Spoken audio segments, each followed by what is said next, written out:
رسول الله وخاتم النبيين وكان الله بكل شيء عليما يا رب صل على من جاء بالبشرى وبالنذير وبالقرآن والحكم يا رب صل على من جاء بالبشرى وبالنذير وبالقرآن والحكم يا رب صل على من جاء بالبشرى وبالنذير وبالقرآن والحكم يا رب صل على الحمد لله رب العالمين الرحمن الرحيم مالك يوم الدين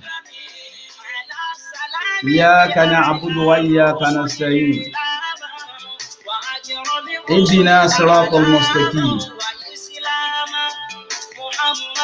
صراط الذين أنعمت عليهم غير المغضوب عليهم ولا الضالين آمين.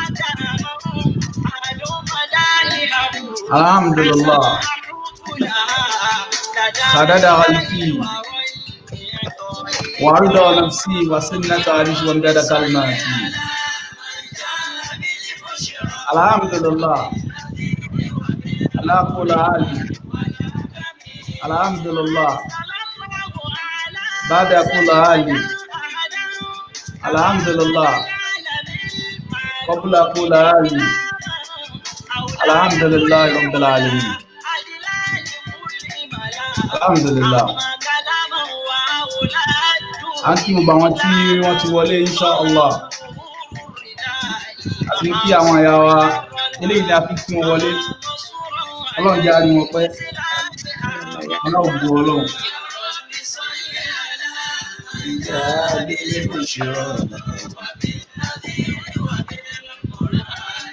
Ọlọ́run jẹ́ àrí àwọn àyà wa pẹ́ insha Allah.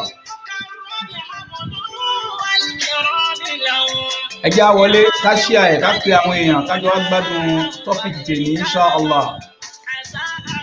The 5th enlightenment program, women enlightenment program. That's the 5th program for our women inshallah. Creating a life, a career woman and home management inshallah. Alhamdulillah Rabbil Alameen. Ar-Rahman Ar-Rahim Maliki Yawmiddin Iyyaka na'budu wa iyyaka nasta'in. اهدنا صراط المستقيم صراط الذين أنعمت عليهم غير المغضوب عليهم ولا الضالين آمين. إن الحمد لله نعبده ونستعين ونستغفره ونعوذ بالله من شرور أنفسنا ومن سيئات أعمالنا من يهد الله فلا مضل له ومن يضلل ولا هادي له. ونشهد أن لا إله إلا الله وحده لا شريك له ونشهد أن محمدا عبده ورسوله أرسل رسوله بالهدى والدين الحق ليظهره على دين كله وكفى بالله شهيدا. محمد رسول الله والذين معه أشهدوا على الكفار رحماء بينهم تراهم ركعا سجدا يبتغون فضلا من الله ورضوانا سيماهم في وجوههم من أثر السجود ذلك مثلهم في التوراة ومثلهم في الإنجيل كالزرع خرج شطأه فآزره فاستغلظ فاستوى على سوقه يجيب الزراع ليغيظ بهم الكفار وعد الله الذين آمنوا وعملوا الصالحات منهم مغفرة وأجرا عظيما. We give thanks to Almighty Allah, the omnipotent, the merciful, the Lord of the day of accountability. All praise are due to Allah. We seek help and forgiveness and refuge in Allah from our cause devil, our cause shaitan, within ourselves and the consequence of our evil deeds. Whoever Allah has guided will never be misguided, inshallah. Whosoever Allah has misguided will never find guidance. And bear witness that there is no worthy of worship except Almighty Allah alone. And Muhammad is the seal of all prophets. Inshallah, today Our topic for our fifth Women Enlightenment program today is creating a life, career women and home management. Inshallah. A dúpẹ́ fún Ọlọ́run ọba gbogbo ìgbà, ọba tí ń ṣàánú wa lánàá tí ń ṣàánú wa lẹ́yìn náà tí ó máa ṣàánú wa náà lọ́la náà ni. Ọba tí a gbé gbogbo àgbélé wa tí a gbélé lórí tí ò sí nǹkan kan tí a lè fi wé tí ò sí nǹkan kan tá a lè fi jọ. Wá mọ̀nà tó bá jẹ́ pé ó tún máa gbójú ọ̀nà míì náà ni kò sí nǹkan tá a ṣe fọlọ́. Ọba tí ó mú wa mọ ojú ọ̀nà Dinil Qayyima, Dinil Islam, kí Ọlọ́run jọ̀ọ́ kọ́lọ́ má ṣe rí wa padà láyéláyé, Ọlọ́run bu Ọlọ́run láàánú Ọlọ́run. Èní a wà pẹ̀lú àwọn ìyá àlùbáríkà, àwọn ìyá wa olóríire, àwọn ìyá wa tí ẹ̀sìn yé tí wọ́n fi máa fi àwọn kankan yé wa lénìí lórí ọ̀rọ̀ wípé kí ni à ń pè ní a career woman and home management. Báwo la ṣe lè create life látara méjèèjì yìí tí gbèsè ayé wa yóò sì dùn, yóò sì lóyún dáadáa. À ń kí àwọn ìyá wa Shadiat Abdulaziz Oníkẹ́, kí Ọlọ́run bá ṣe dáadáa fún ìyá wa yìí. Gbogbo bàtà bá ti pè wọ́n jẹ́ wa ni wọ́n sì fi òye Ọlọ́run yé wa. Kí Ọlọ́run má jẹ́ tán láíláí, Ọlọ́run wọlá àtàrà bàbá wa tẹ́ gbà fún Mọ̀lánà Sheikh Abdulaziz Oníkẹ́, inshallah. Ọlọ́run jẹ́ àrí bàbá náà pé adamallahu ahyatahu wa dawlatahu. Ìmọ́lẹ̀ wọn tó ń tàn báyìí náà tí gbogbo wa fi ń sásọ, Ọlọ́run má jẹ́ owó kùn láíláí. Bàbá ní sirajan muniran, àtùpà tó ń tàn mọ́lẹ̀ títí wọn ní ṣùkùkù, inshallah Ọlọ́run má jẹ́ àrí yìí lídìí wọn. Ráyé Ọlọ́run wala àánú wala la hawla wala quwwata illa billahi al-aliyyil azim. Bákan náà, à ń kí ìyá wa, àjíyá wa Fọdílà, ìyá ọlọ́mọ tuntun. À ń kí ìyá wa náà, kí Ọlọ́run jẹ́ ìyá wa pẹ́, Ọlọ́run gbọ́lọ́ ya Fọdílà Adébísí, kí Ọlọ́run bá ṣe dáadáa fún alájà wa náà, illa al-hamami inshallah. Bákan náà, a tún kí ìyá wa Rashida Akínṣọlá, Alhaja wa Rashida Akínṣọlá, Ọlọ́run jẹ́ àrí ìyá náà pẹ́. Wàhálà yìí díẹ̀ sí Ọlọ́run má jẹ́ òpé o, Ọlọ́run bu Ọlọ́run láàánú la hawla wala quwwata illa billahi al-aliyyil azim. Bẹ́ẹ̀ ṣe fẹ́ orí Ọlọ́run yóò rí bẹ́ẹ̀, bẹ́ẹ̀ ṣe fẹ́ ojú Ọlọ́run yóò jẹ́ bẹ́ẹ̀. Èyí tẹ̀ fẹ́ Ọlọ́run máa fi ṣàdánwò fún yín, la hawla wala quwwata illa billahi al-aliyyil azim. Lẹ́nìí, a bẹ̀rẹ̀ ètò wa náà ní pẹ̀rẹ̀ without wasting much of our time, inshallah. Bí a ṣe máa ń ṣe, wọ́n kọ́kọ́ lọ sí ọ̀dọ̀ àwọn ìyá wa Shadia Abdulaziz, pé kí ni à ń pè ní career woman. Kàrẹ́ lè pè ní a career woman. Báwo ló ṣe jẹ́? Who is a woman that is having career? Who is a career woman, inshallah? Bismillah. أعوذ بالله من الشيطان الرجيم. أعوذ بكلمات الله التامة من شر ما خلق. بسم الله الذي يدور مع اسمه في الأرض ولا في السماء وهو السميع العليم. الحمد لله الحمد لله الحمد لله رب العالمين والصلاة والسلام على رسول الله صلى الله عليه وسلم وعلى آله وصحبه وسلم تسليما. الحمد لله. A dúpẹ́ fún Ọlọ́run tó tún ní kí ètò yìí kó bá wa láyé lẹ́nu. A dúpẹ́ fún Ọlọ́run bá ọmọ gba gbogbo pẹ́pẹ́ fún wa kó mọ̀ gbà ní ìbádà. Who is a career woman? A career woman is a woman who is devoted to pursuing a professional career. A woman who is devoted to pursuing a profession. That is a career woman. A career woman is a woman who is strong-willed, who is focused on learning over working for money. She persists even when there is failure on her path. A career woman is a woman who is adapted being hardworking. She's committed, and she's a person that is independent. So she depends on no one, and she worked hard for this.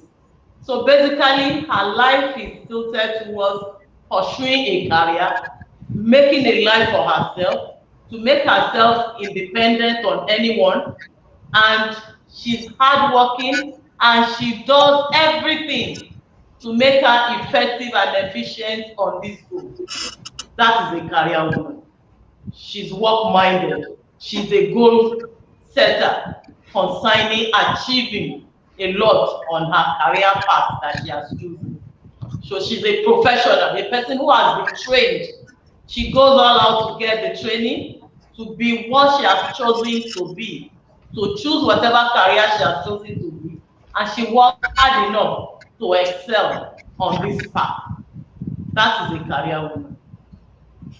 Yeah, Alhamdulillah Rabbil Alameen. Having look at the meaning and definition of career woman, inshallah. Our sister, our mother, Al-Hajja Fadila. The question is, what does the term home management means? And why do we think it is important? Inshallah. Alhamdulillah Rabbil Alameen. أعوذ بالله السميع العليم من الشيطان المنعوذ الرجيم بسم الله الرحمن الرحيم أيها المستمعون الكرام أيها السملاء في الإسلام وعليكم بتحيات إسلاميات تحيات مباركة تحيات آترة تحيات الجنة السلام من الله عليكم ورحمة الله وبركاته. Assalam wa rahmatullahi wa barakatuh. All praises and adoration due to Almighty Allah Azza wa Jalla. We praise Him, we glorify Him, we adore Him, we worship Him, we believe in His monotheism, we believe in all the angels, we believe in His book, we believe in destiny, we believe in life after death, and we believe that Prophet Muhammad sallallahu alaihi wasallam is the seal of all the prophets. We now greet ourselves with the best greeting, the greeting of the people of paradise, saying, may the peace and blessings of Allah Azza wa Jalla continue to be with our anchor, all the mothers on the team, and all those who are on this program in all walks of life. May Allah Azza wa Jalla continue to guide us aright and reward us with the best of Jannah, inshallah Rahman. Aki Ọlọ́run yin Ọlọ́run, agbe Ọlọ́run tóbi, ọba yìnyín tán.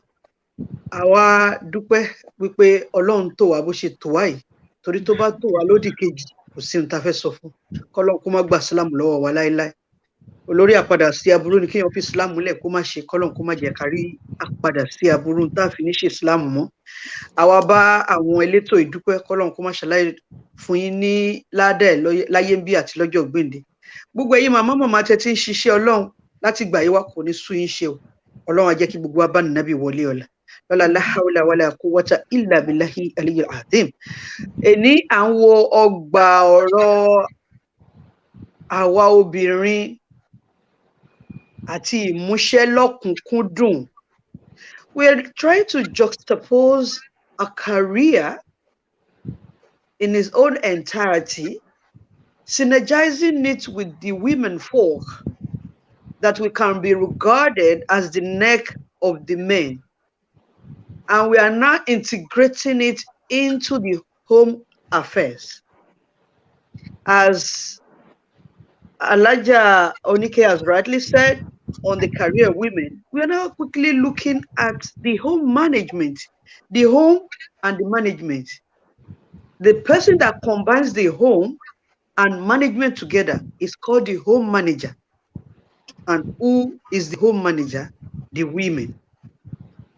The ability, the art, the activity of taking care of their abode, the home, one's destination, where you live, their ability of maintaining peace and order, ability of taking care of the first child in that home, to the wife, which is your husband, the ability of taking care of all the stakeholders if there are children involved, the ability of taking care of their extended family, the ability of maintaining law and order, the ability of having a timetable on what should be done at what point in time, at what place, their ability of putting something on the table, the staple at every point in time that it should be on the table for the head to take and for all the stakeholders to be able to do justice to it. Their ability of having a good timetable for the offspring, if there's any offspring in that home, their ability of going out to commemorate defending for the family without jettisoning the significance of the home, their ability of balancing, reaching an equilibrium of maintaining what has been written in the Quran or Hadith on how the home should be maintained without lacking anything can be regarded as home management. It takes two to tango, but those whose responsibility or whose office is the home are referred to as the women. So those that take care of the home management can be regarded as the home manager.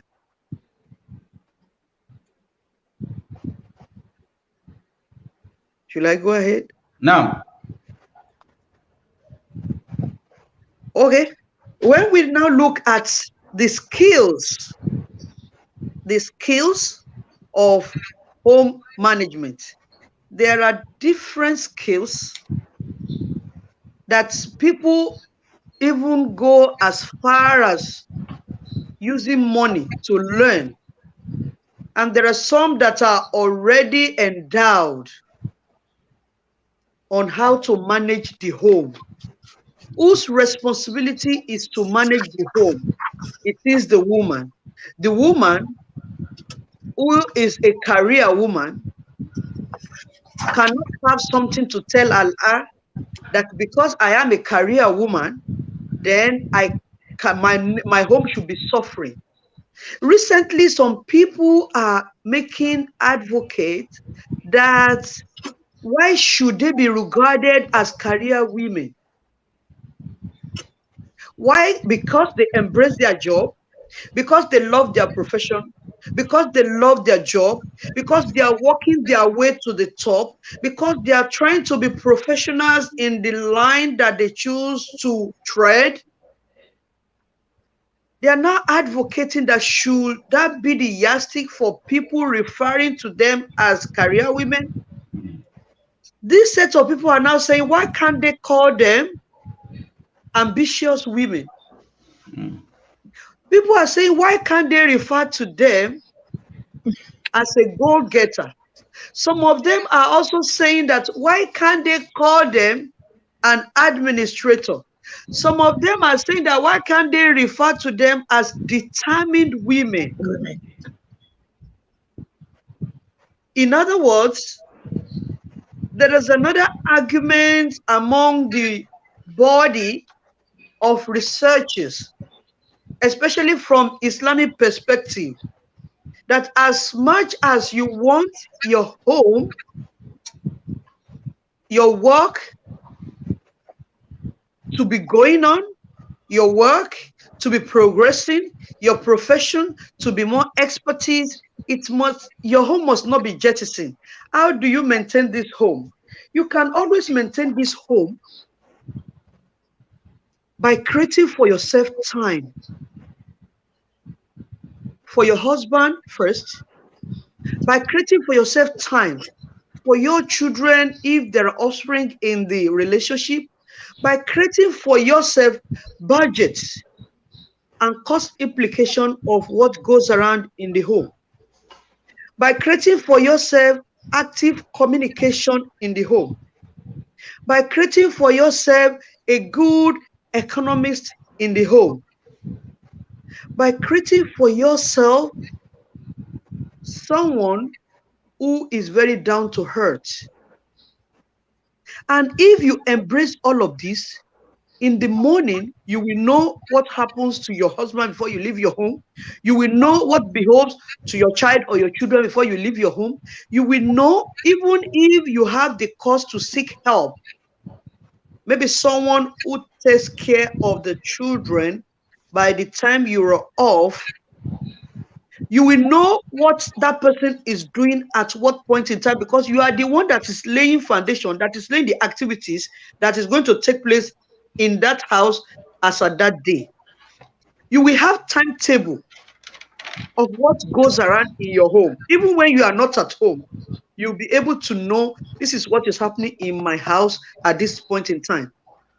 At a certain time in your office, as much as you want to be relevant, even when it is your break time, you will call back home and know what is going around in your home. You maintain close to relationship with your husband. Even if it is 12 o'clock or 1 o'clock, when you know he's going to have a break, you will try to call him. When you know that you are embarking on a very challenging work, you keep open communication, active communication in your home. Then, as much or irrespective of the status of that career might be, you apply the atom of submissiveness in your home. And above all, you allow Allah Azza wa Jalla to be the stronghold and the guidance of that home. Then you will be reaching an equilibrium point. Should I go ahead? Alhamdulillah for now. Alhamdulillah. Alhamdulillah. In brief, from mother, a mother, Sister Fadila DPC, she has really described the management, home management, and the importance to the family, to the home, inshallah. We are still coming back to that, inshallah. We're going to our mother, Alhaja Akibu Shola, inshallah. Mama, l'opinion tini, why is it important, more important career or family? Èwo ló wà important jù? Ṣé career ni àbí family? What is more important? Alhamdulillah Rabbil Alameen. Wassalatu wassalam ala ashrafil anbiya'i wa imamul mursalin. So Alhamdulillah for the lives of everyone on board here and our viewers. We give glory to Almighty Allah, and we seek His blessings on Holy Prophet Muhammad, his household, his companion, and every one of us. Alhamdulillah for this topic today. And I am so happy that my Muhalimas in the home, they have really done justice to the first two questions posed.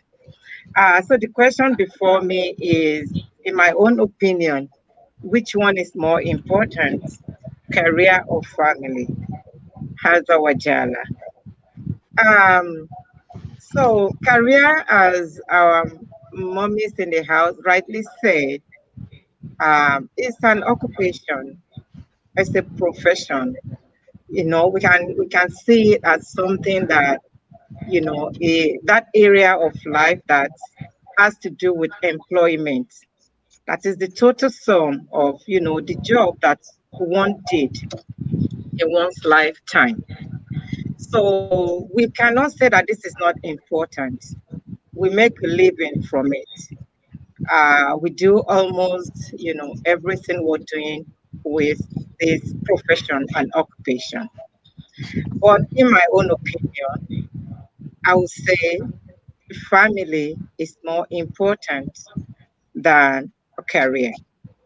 So it is said it is an obligation on every human being, especially women, to seek knowledge, to broaden our outlook, to improve our talents, and to make use of these potentials to benefit herself, to benefit our religion, and as well as the society. And our Holy Prophet Muhammad even stated that seeking knowledge is the duty of man, of Muslim man and Muslim women, you know. So it is not out of order for a woman to be ambitious. It is not out of order for a woman to the career. But still saying that, I'll still go with the fact that family is more important. So let's take, for instance, if you're found wanting on your job or something happened, you are laid off, or you took ill that you cannot go to work, alas, that work is not going to wait for you. Work has to continue, irrespective of the situation. So whether you are there or you're not there, the work has to go on. So if anything happens to you, the work will not be there for you, but your family will definitely be there for you. So when the going goes tough, you're not going to see your job, you're going to see your family. So family is more important than career. So we will not say because we make a living from a career that we have to jeopardize our family for that career. So when the going is good, you have your job, you have your family. When the going is tough, you have your job. I mean, you have your job, but you will have your family, irrespective of any situation. So your family should come first, and then career can follow suit. Subhanallah. alhamdulilayi rabbil alamin. Eléyìí máa lọ sọ́dọ̀ ìyàwó níkẹ́. Màmá, kí la ń pè ní family, kí la ń pè lẹ́bí gangan? Kí là ń pè ní Ẹbí, family, kí la ń family? pè lẹ́bí? Okay. This can be interpreted in different ways. There is the blood family, and also there are others that you may not be related by blood, but you still consider yourselves as family. Who is your family? For instance, the ones you have blood ties with, your husband, your children, they are your immediate family. Then we have the extended family, your parents, uncles, aunts. If you look at the way we live today, we tend to live nuclear, that we're only concerned with our nuclear family, which is our husband, our wife, children. But in the real communal sense of it, the totality of your blood relations, cousins, uncles, aunts, parents, grandparents, they all serve as our family. Then on the other hand, you have those you live with. At work, you have a family. In your neighborhood, you have a family. Because the way Islam has emphasized our relationship with our neighbors, it means we should also care about them, not only people that we have blood ties with. Whatever community you belong to, they are also part of your family. So in Islam, in totality, you are not concerned only about yourself and your immediate family. You are concerned about everybody. So whatever you have chosen to do, you must look at what impact will it have on my immediate family, on my extended family, on my community, my neighbors, everybody that you have contact with, everybody that you have interpersonal relationship with. Indirectly, they are part of your family. So whatever path you have chosen, whatever career you have chosen, there must be that care to ensure that impact of what you do is positive on your husband, on your children, on your parents, on your grandparents, your uncles, your aunts, all your relations, your close neighbors, because the Prophet ﷺ said that the way the angel was emphasizing goodness to neighbor, that you even thought Allah would say we should share them out of our wealth, that they should inherit from us. So which means they're also part of our family. So if you look at a community like Nasfat, we are family. Anywhere you go, wherever you meet anybody in this fold, they are families. Your Muslim brother is your family. Everybody that has contact with you. So you must make sure everything you do rub off well on everybody that has contact with you. So a family is not only the person you are related to by blood. Everybody that has contact with you is your family. Everybody you meet. So that's why I say family can be seen in two different ways. The one you have blood ties with, and the ones you do not have blood ties with, but you have connection with them, you have contact with them, you live with them, you connect with each other. So this connectivity must be looked into, that we must care for each other. Whatever we do, whatever we go into, that will rub off on anyone that has contact with us negatively, we need to think about it. So everybody that has contact with us must always have that positive impact. Whatever we do must have positive impact on our blood relations and those that are not related with us. Assalamu alaikum. Well, Alhamdulillah Rabbil Alameen. I will briefly look at the what family is, inshallah.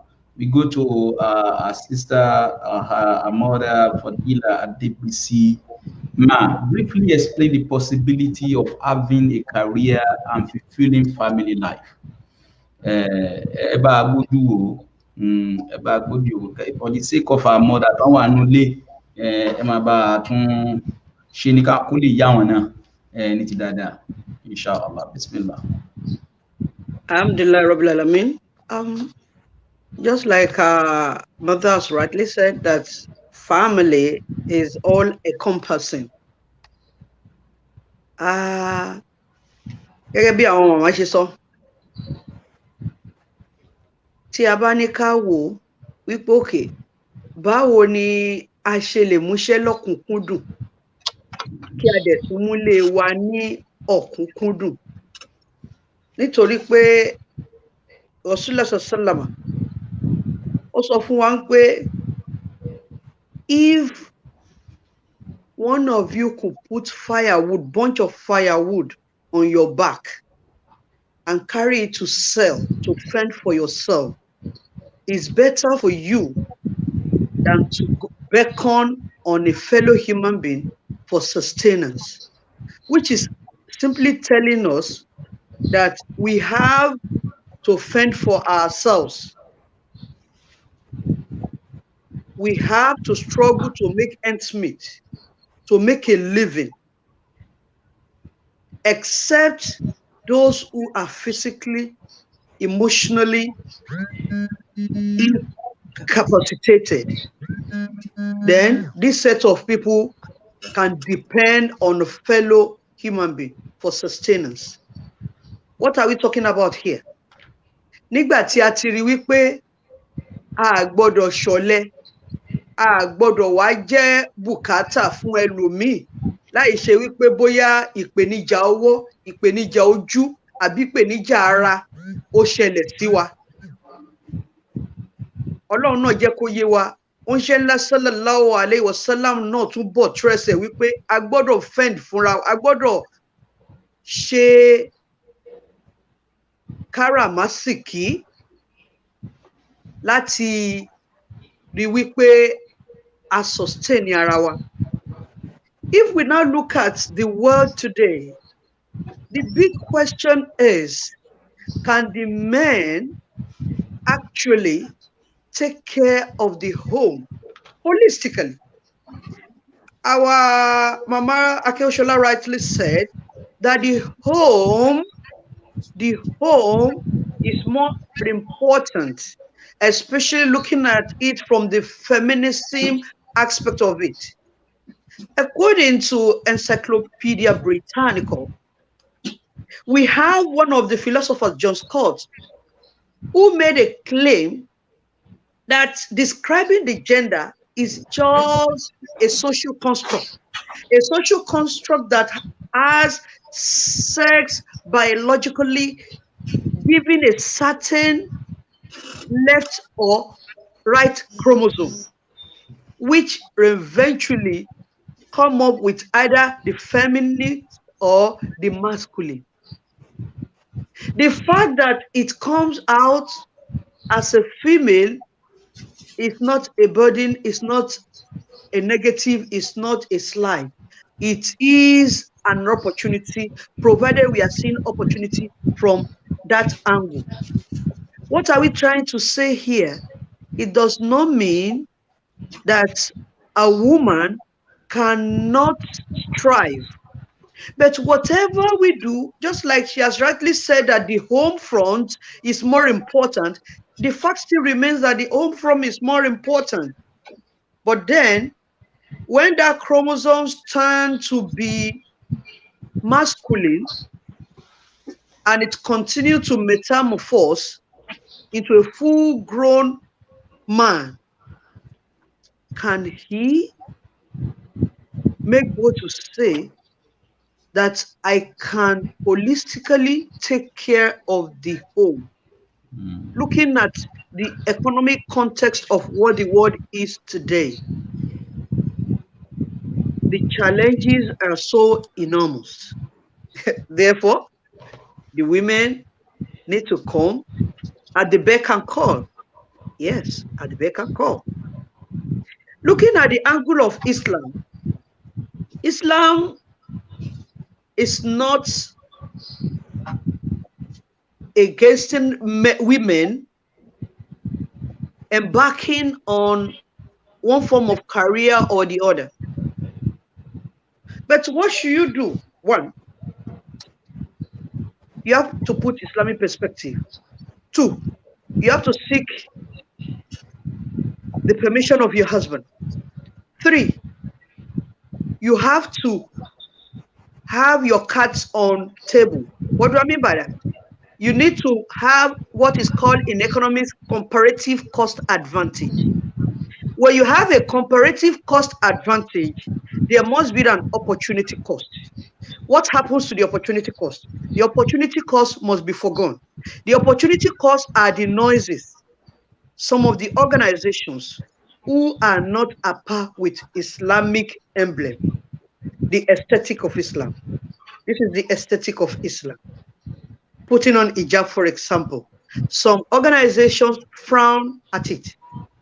Therefore, you have to have a comparative cost advantage.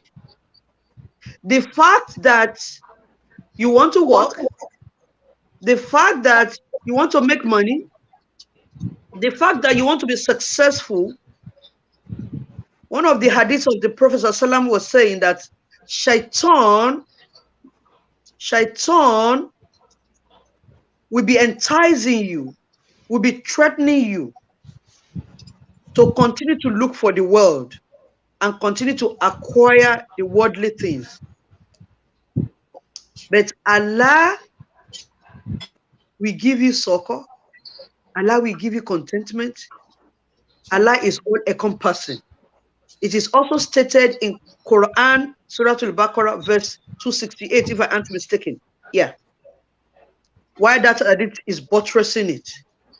If you tailor yourself to the path of Allah, as much as you want to embrace career and you want to juxtapose your home, then Allah will be sufficient for you. So you must seek the indulgence of your husband. You must put Allah. You must have a comparative cost advantage, that who are those that will not allow me to do my Islam because I want to be in the world of work. Yes, you have to work, but then you cannot jettison your Islam. Ẹ wá gbé dípọ̀n. Ẹ wá wọṣọ tó fún pínpínpín. Wọ́n ní ẹ gbọ́dọ̀ fi, I don't preach hijab to people, no. Hijab when you get to that stage, that stage of faith in your heart, stage of faith in your heart, that thing will tell you that you have to use that hijab. That question, I was asked that question in 2003 when I went to Egbado College, Nasfat Ogun Zone. They converged on Egbado College. I went to deliver a lecture and they were asking that question of hijab. If you use hijab because of Elijah Onike, when Elijah Onike is not there, you will not use it. By the time you say Elijah Onike coming, you quickly rush. I don't preach hijab to people. It is that state of mind, that state of faith. When you reach that state will tell you that that you cannot use your hijab wherever you go. And you will use it, you will darasi, you will shakosi, and you will show the aesthetic. Ẹwà tó wà nínú Islam yóò wá máa jáde. Torí ò wá ní rìn ìdọ̀tí torí pé o lò hijab.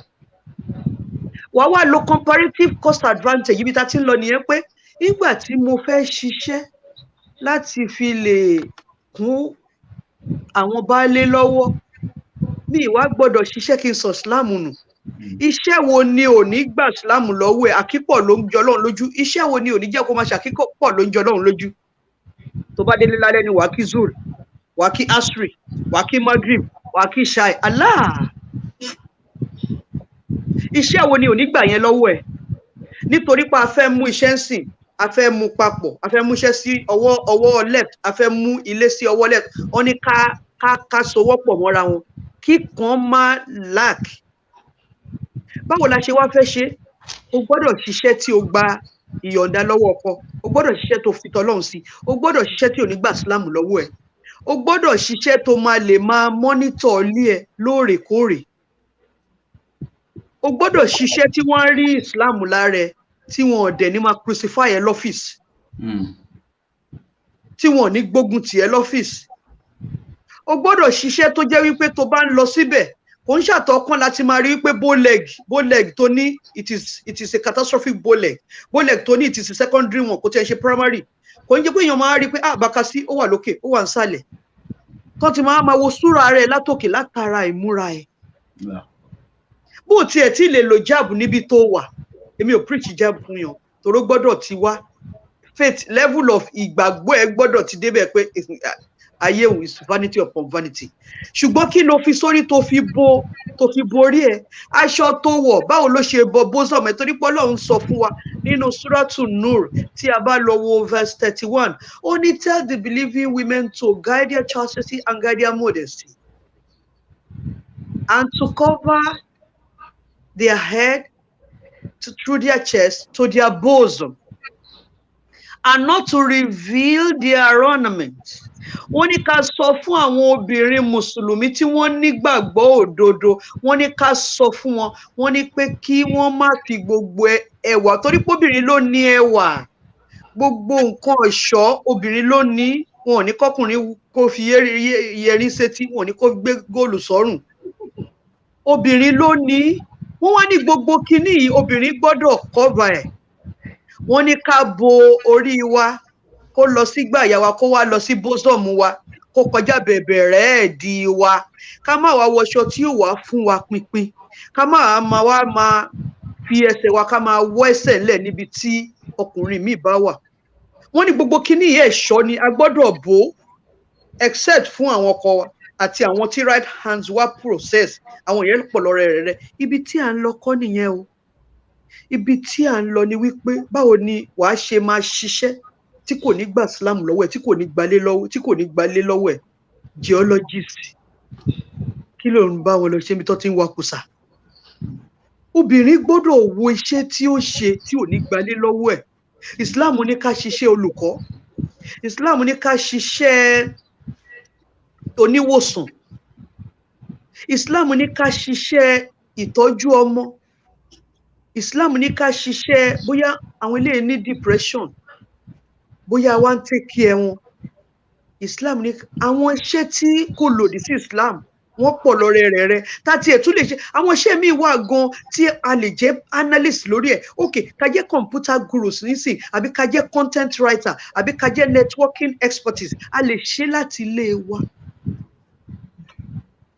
àwọn iṣẹ́ tí ò ní gba gbogbo ọjọ́ lọ́wọ́ wa báwo la ṣe fẹ́ mójútó àwọn iṣẹ́ yìí tí kò dẹ̀ ní gba ilé wa lọ́wọ́ wa nítorí pé ilé wa gangan ni pàápàá jùlọ a gbọ́dọ̀ mójútó àwọn ọkọ wa nítorí pé ilé ń sìn ohun téèyàn bá ti fi sílẹ̀ báyìí ni noise máa pọ̀ jù nínú ẹ̀ tí noise bá dẹ̀ ti pọ̀ jù nínú ẹ̀ the aftermath is always escalating tó bá sọ pé torí pé wọ́n jẹ́ career woman ò wá mójútó lé ẹ mọ́ ìwọ kan ló wà ní Sókótó lénìí ó dọ̀la ó ti dé Kàfàǹṣàn ó tó délé lálẹ́ 12 o'clock tó bá máa délé lẹ́wàá kúwèé tó ga tó yìí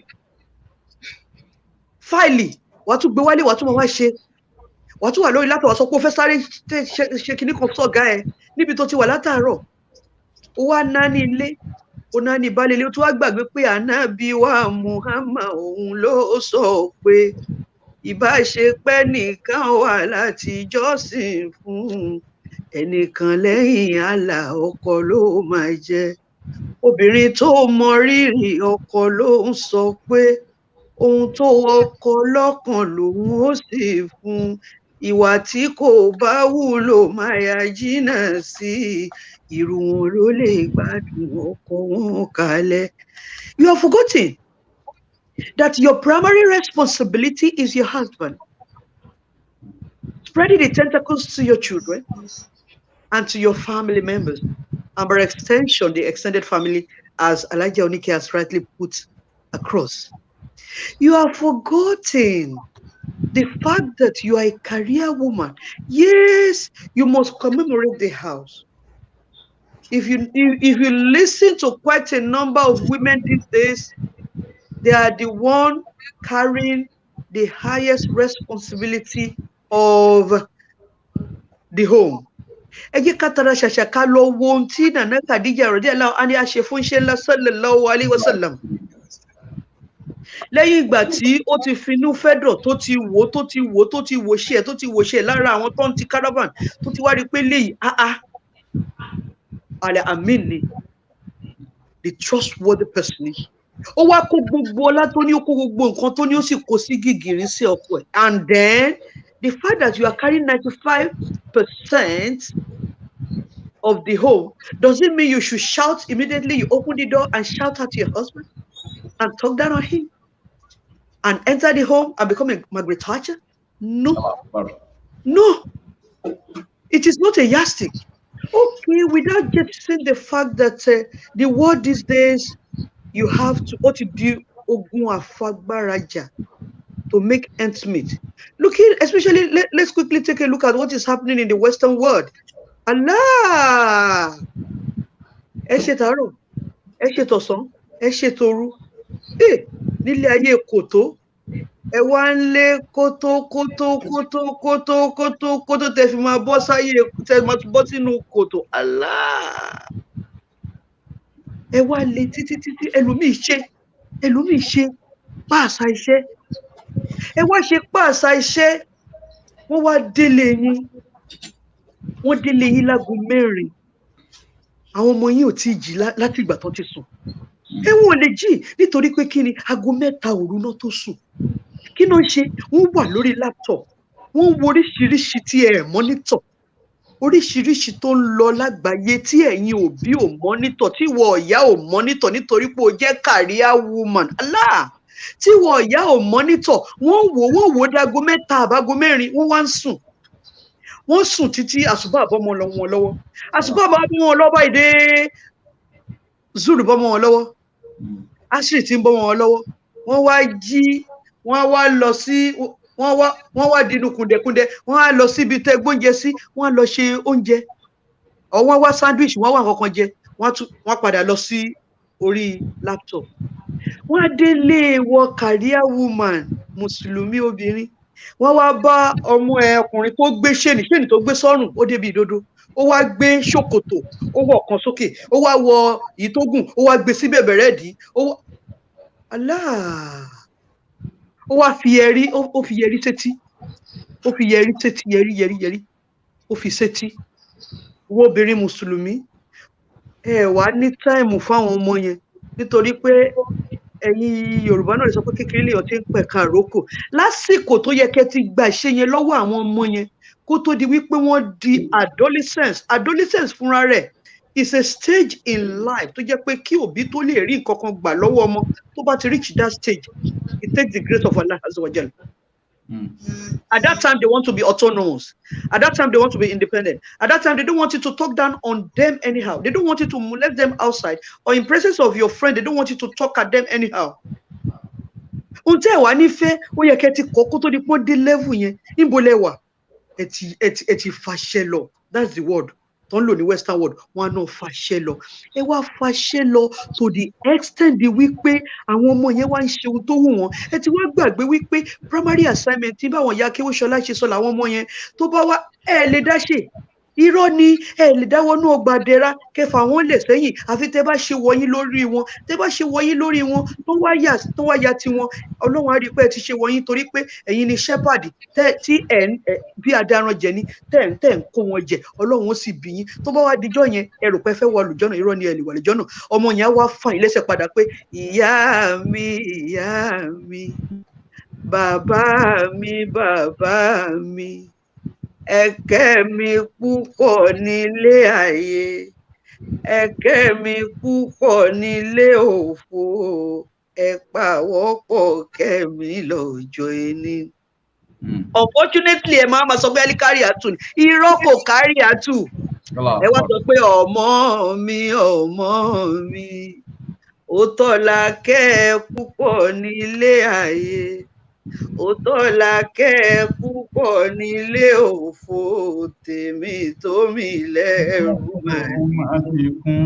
tèmi tó mi lẹ́rù má dìkún o tèmi tó mi ẹ lè lọ níbo lẹ ń lọ ẹ ṣe jẹ́ kí ilé yín ẹ ṣe mójútó nítorí pé àdáadáa lé ayé ẹ ṣe mójútó lé yín ẹ lọ anywhere gbọ́lẹ̀ ẹ̀yin náà lọ gbàdẹ́ra ẹ lè lọ gbàdẹ́ra wọ́n sọ yín lọ́wọ́ ni pé ibi tẹ́ bá wa dé náà níbi táwa wa dé ẹ̀yin ilẹ̀ sọ fún wa wípé Islam gbọ́dọ̀ jọba nínú ilé ayé wa ẹ̀yin ilẹ̀ fi Islam mọ̀ wá láti kékeré mo dàgbà ẹ wá fẹ́ ní kí n máa lò jab kò lè work torí pé àwọn ọ̀rẹ́ yín ń bọ̀ wá sílé yín wọ́n ń gbé mítìn bọ̀ ẹ wá ní kí n lọ wọṣọ gẹ̀rẹ̀gẹ̀ kò lè work torí pé ẹ fi kọ́ mi tẹ́lẹ̀ mínì ni mò ń wọ̀ mo dẹ̀ máa gbé ṣòkòtò mi ọkùnrin máa gbé ṣòkòtò ẹ̀ sí bẹ̀rẹ̀ ẹ̀dín ni ẹ̀ẹ́dẹ̀ kí n bá wọn wí kí ló dé tó jẹ́ pé nísìn àwọn ọmọ ayédè tí ń dorí kodò àwọn ọmọ ni wọ́n tún wá ń là lóbi lọ́wọ́ àwọn òbí wa nílé bọ́mọ wọn sọ̀rọ̀ ṣébi táyé bá wa dé nìyẹn ṣébi tó bá wa dé nìyẹn let's go to the drawing board pàápàá jùlọ àwa tá a wà ní western world. Western world, wherever we are, we have to put Islamic perspective. Wherever we are, we have to apply an atom of Islam. Let them see that we are Muslims and the aesthetic in the religion. I should go ahead. Alhamdulillah, inshallah. Àwọn ìyá wa wà fully loaded lénìí, inshallah. Ọlọ́run járe yín pẹ́, ìlàlá àmàmì, inshallah. Bíbí máa lọ sọ́dọ̀ alájà wa Akéwúṣọlá inshallah. Inú mi dùn bí ẹ ṣe bá wa fi àwọn Yorùbá yẹn kún díẹ̀ torí pé àwọn ìyá wa àgbàlagbà wọ́n wà lórí ètò káwọn náà lè máa enjoy gbogbo tí a bá ń sọ yẹn inshallah. Ìyá wa Akéwúṣọlá ọ̀pọ̀lọpọ̀ obìnrin tó jẹ́ career women ni wọ́n máa ń rí ọmọ bí. Ni mo máa ń rí ọmọ bí tó jẹ́ career women tó níbẹ̀. Subhanallah. Alhamdulillah Rabbil Alameen. Yeah, it is true that about 80% of career women are childless. So some of them is not intentional, but it's just kind of an unfortunate thing to them. So I would say that the tremendous demand of career, building a career, managing a home, you know, caring for your family, and then facing home responsibility, it takes a lot. It takes a lot of your time and takes a lot of energy. So, but everything that these career women that they want, ambitious women that they want, is to build the career for themselves. That is their priority. That is their goal.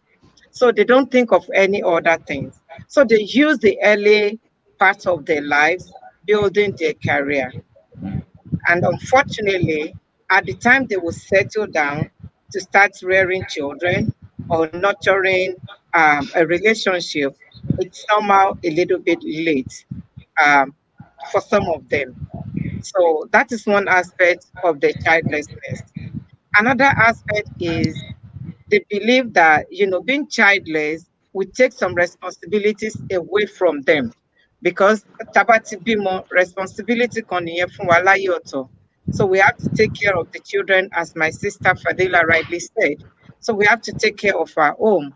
So they think that not having child now, facing my career, exceeding on it, being successful, then later on I can think of having a children. So they think that is a liberation for them, for out for to relieve some responsibilities from home. That's another aspect to look at today. Being childless, a career woman being childless. So another thing is time, time crunch. So let's say like somebody is working 50 hours a day. I mean 50 hours a week. So let's say 50 hours a week. So they work long hours, they work lengthy weeks. So if somebody is working 50 hours a week, so approximately that person is working a 12-hour shift Allah. day. So, factoring it lunchtime and their commuting time, round trip commuting back and forth work. So approximately that person is working 12 hours. So tell me somebody that works 12-hour shift, where does that person have time to even start a relationship? Not to talk of, starting to have children. So even when they are married, the husband will call them and they will be giving excuses, when the husband makes love advances to them because they are tired. Want to share. So so when they come back home, all they want to do is to have something to eat, take a quick shower and go to bed. They don't even have time for the children. So they leave almost everything to house help to take care of. So even though àwọn ọmọ wọn gan, they won't know them. They, they because Komotoji, they have left, wọ́n ti kúrò nílé. And by the time they are back from work, àwọn ọmọ gan ti sùn. So àwọn house help tó ń assist wọn, tó ń take care àwọn ọmọ yẹn, làwọn ọmọ yẹn máa ní relationship pẹ̀lú. And whatever those house help teach the children, that is what they are going to learn. So, and then the woman, even though will not be able to manage a home, the children will not be able to manage a home because wọn ọ̀rẹ́ ni fi kọ́ wọn pé bó ṣe yẹ kí wọ́n ṣe nìyẹn. Then another thing is there are limited choice, slim picking. So let's say, for instance, if a man is successful, that woman will anytime, any moment can have somebody to get married to. But talk of successful women, it's hard for them to have somebody that will want to marry them. Àwọn ọkùnrin ò fẹ́ fẹ́ ẹni tó, they don't want to get married to somebody that is, is highly influential. So they don't want somebody that they will see as, controlling them or managing the home or, being the breadwinner, especially from the parts of the world that we came from. Here, it doesn't matter to them, anybody can be the breadwinner, a woman or a man can be. Yeah. So irú yẹn wọ́n máa ní limited choices láti make, and that will even waste their time the more. So bí tí wọ́n ti ń wá ẹni tí wọ́n fẹ́ tí wọn ò rí, ọjọ́ máa lọ mọ́ wọn lórí. àti lè bímọ ó máa difficult díẹ̀ fún wọn. Then there is this stubborn biology where the young ladies are made to believe that, for you to be successful on your career, you have to put all your effort, in your 20s, and then you have to be committed for about a decade for you to, be successful, to be a career person. So let's think about it. If you spend all your time and your efforts in your early 20s building your career, you don't have time for any man. You don't even think of marriage. You are just creating your career. You are just succeeding on your profession. You're just making ends meet. You're not thinking of any other thing. So, and then you putting that in for the next 10 years. That means you're not going to start any relationship until when you are in your 30s. So when you start a relationship in your 30s, then you start having children in maybe 35 thereabout. So if you are lucky, you may be fertile, to have a child. Having another one may be a major problem for you. And if you are not, you are one of the unfortunate one, fertility problems will have set in even before you think of, settling down with somebody. So that's another thing that can cause um, childlessness and a career woman. So the long and short of it is that they face their career. They don't think of any other things. And at the time that they will be thinking of other things, it will have been late for them to, to really settle down. And then they don't have time to really build or nurture relationship to blossom. So, and then another thing is that some of them will see themselves as being arrived and they don't want to go low. It's quite understandable because another thing is you marry somebody that is not compatible with you, and you don't have the right status. It's another issue. It may not last long. So you'll see yourself jumping from one man to another man, and then so all those situation waste so much time. Wọ́n dẹ̀ ṣe máa ń sọ pé ilẹ̀ obìnrin kò ṣe, so nǹkan téèyàn bá fẹ́ ṣe while the sun shines. So whatever you want to do, if you want to build a career, you need to sit down and think, where do I want to see myself by the time I am 40 years old or 45 years of age? What do I want for myself? Where do I want to see myself? Then you make a plan, oh, okay, okay. So you now make a plan on how to, achieve those things. So those are some of the things that will make a childlessness an issue for career women. Alhamdulillah, Rabbil Alamin. Before we come back to the solution of the lead and challenges and problems, inshallah, I will quickly go to our mother, Elijah Sadia Unike. We know we need our women in some areas of profession. Láti take care àwọn obìnrin wa, I need medical and some other things. But gender equality, ó máa ń fún obìnrin ní ìgò láti jẹ́ pé tọkùnrin lè ṣe obìnrin náà ìkọkùnrin lè ṣe obìnrin náà lè ṣe. Ọ̀dọ̀ yín náà mo ṣe máa padà sí question lẹ́ẹ̀kejì yẹn náà pé eléyìí mo fẹ́ kẹ́ bá ń kojú o. Ǹjẹ́ nínú Islam tó jẹ́ gender equality wà nínú Islam? Alhamdulillah, Rabbil Alamin. Tá a bá wò ó, equality yẹn gan fúnra rẹ̀, how equal is it? Rather nínú Islam a máa ń sọ̀rọ̀ nípa pé equity rather than equality. Pé whatever is due to an individual is what that individual should be given. Gender equality in terms of career pursuit, pé ẹlòmíì wà tó jẹ́ pé mo fẹ́ di báyìí, àwa wò pé òkè iṣẹ́ wo gangan ni ó bá obìnrin mu tó lè fi jẹ́ kí obìnrin ní àyè fún ilé. Obìnrin gbọ́dọ̀ define for ara ẹ̀ pé kí ni priority o. kí ni primary assignment òun? Is it to build a home or a career? Both are important, but they must be balanced, like my mothers in the house have been saying. So tá a bá wo gender equality, mo fẹ́ di engineer, mo fẹ́ di medical doctor, mo fẹ́ di lawyer, mo fẹ́ di gbogbo ẹ̀. How easy is it for us to marry this thing with our home and have a successful life? Success in life, is it only about how much you make? Is it only about the properties you acquire? Or is it only about your ego? That, okay, at work, I can measure up to any one of them. Ọlọ́run ti dá àtọkùnrin àtobìnrin in different ways. Ọlọ́run dẹ̀ ti fún wa ní different roles.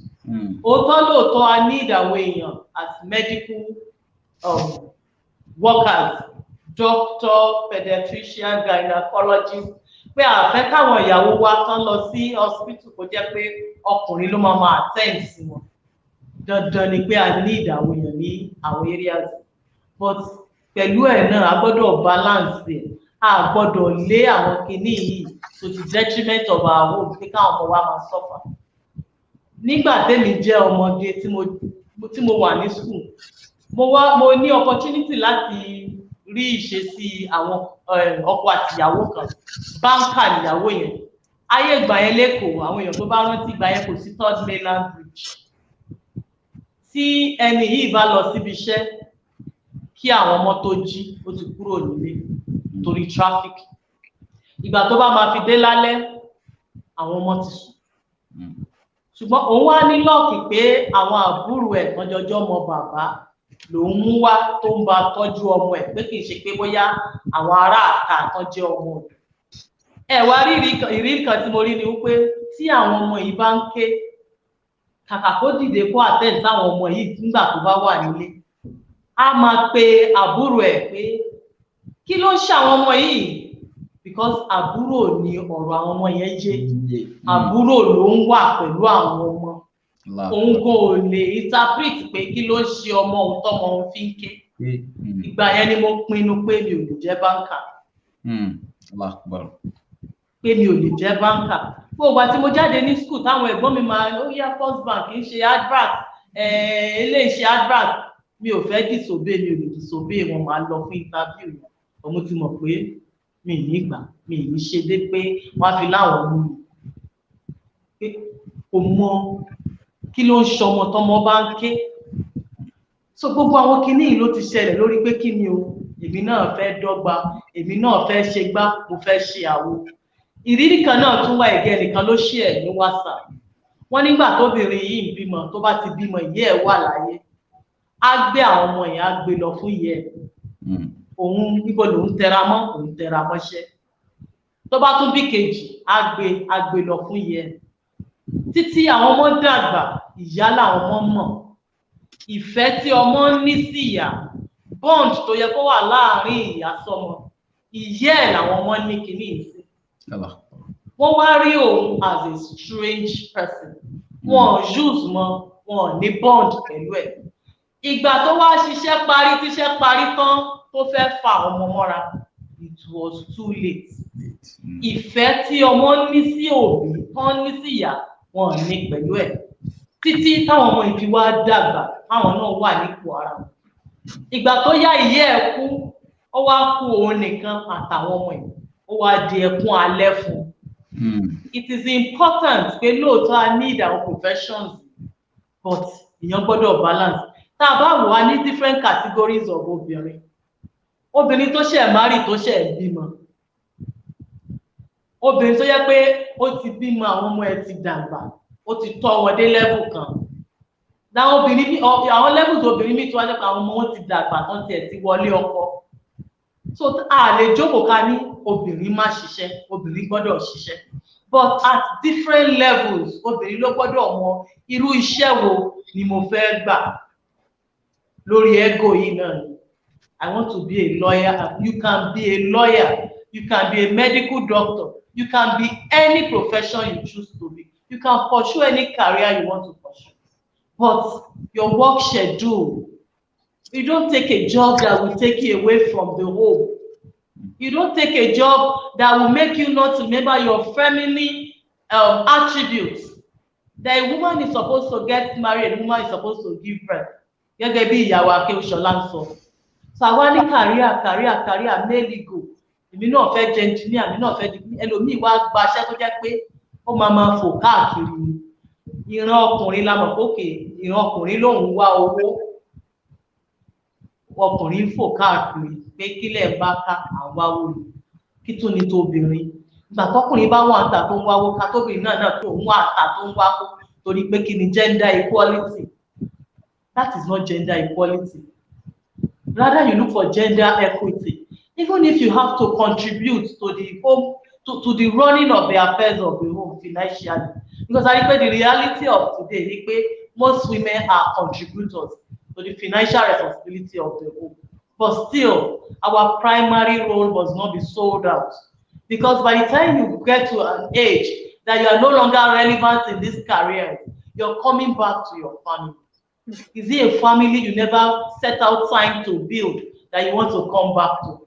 At the end of the day, our depression fún wọn wá máa ní mental health torí pé kí ni family dẹ̀ fàyè sílẹ̀ fún láti build láti fún wọn ní good upbringing. Ọmọ tó fàyè sílẹ̀ fún tó mọ bọ́mọ ṣe dàgbà, ó mọ irú ọ̀rẹ́ tọ́mọ ń yàn, ó mọ ìgbésí ayé tọ́mọ ń live torí pé kí ni I want to have a career. It is good to have a career. We're at different stages of one's life. Take a job when you are still at that childbearing age. Take a job that will give you enough time to take care of your family. Take hours of work. It's not compulsory. Ṣé gbogbo 50 hours tí Ìyá mi Akéwìṣọlá ń sọ, is it imposed on anyone?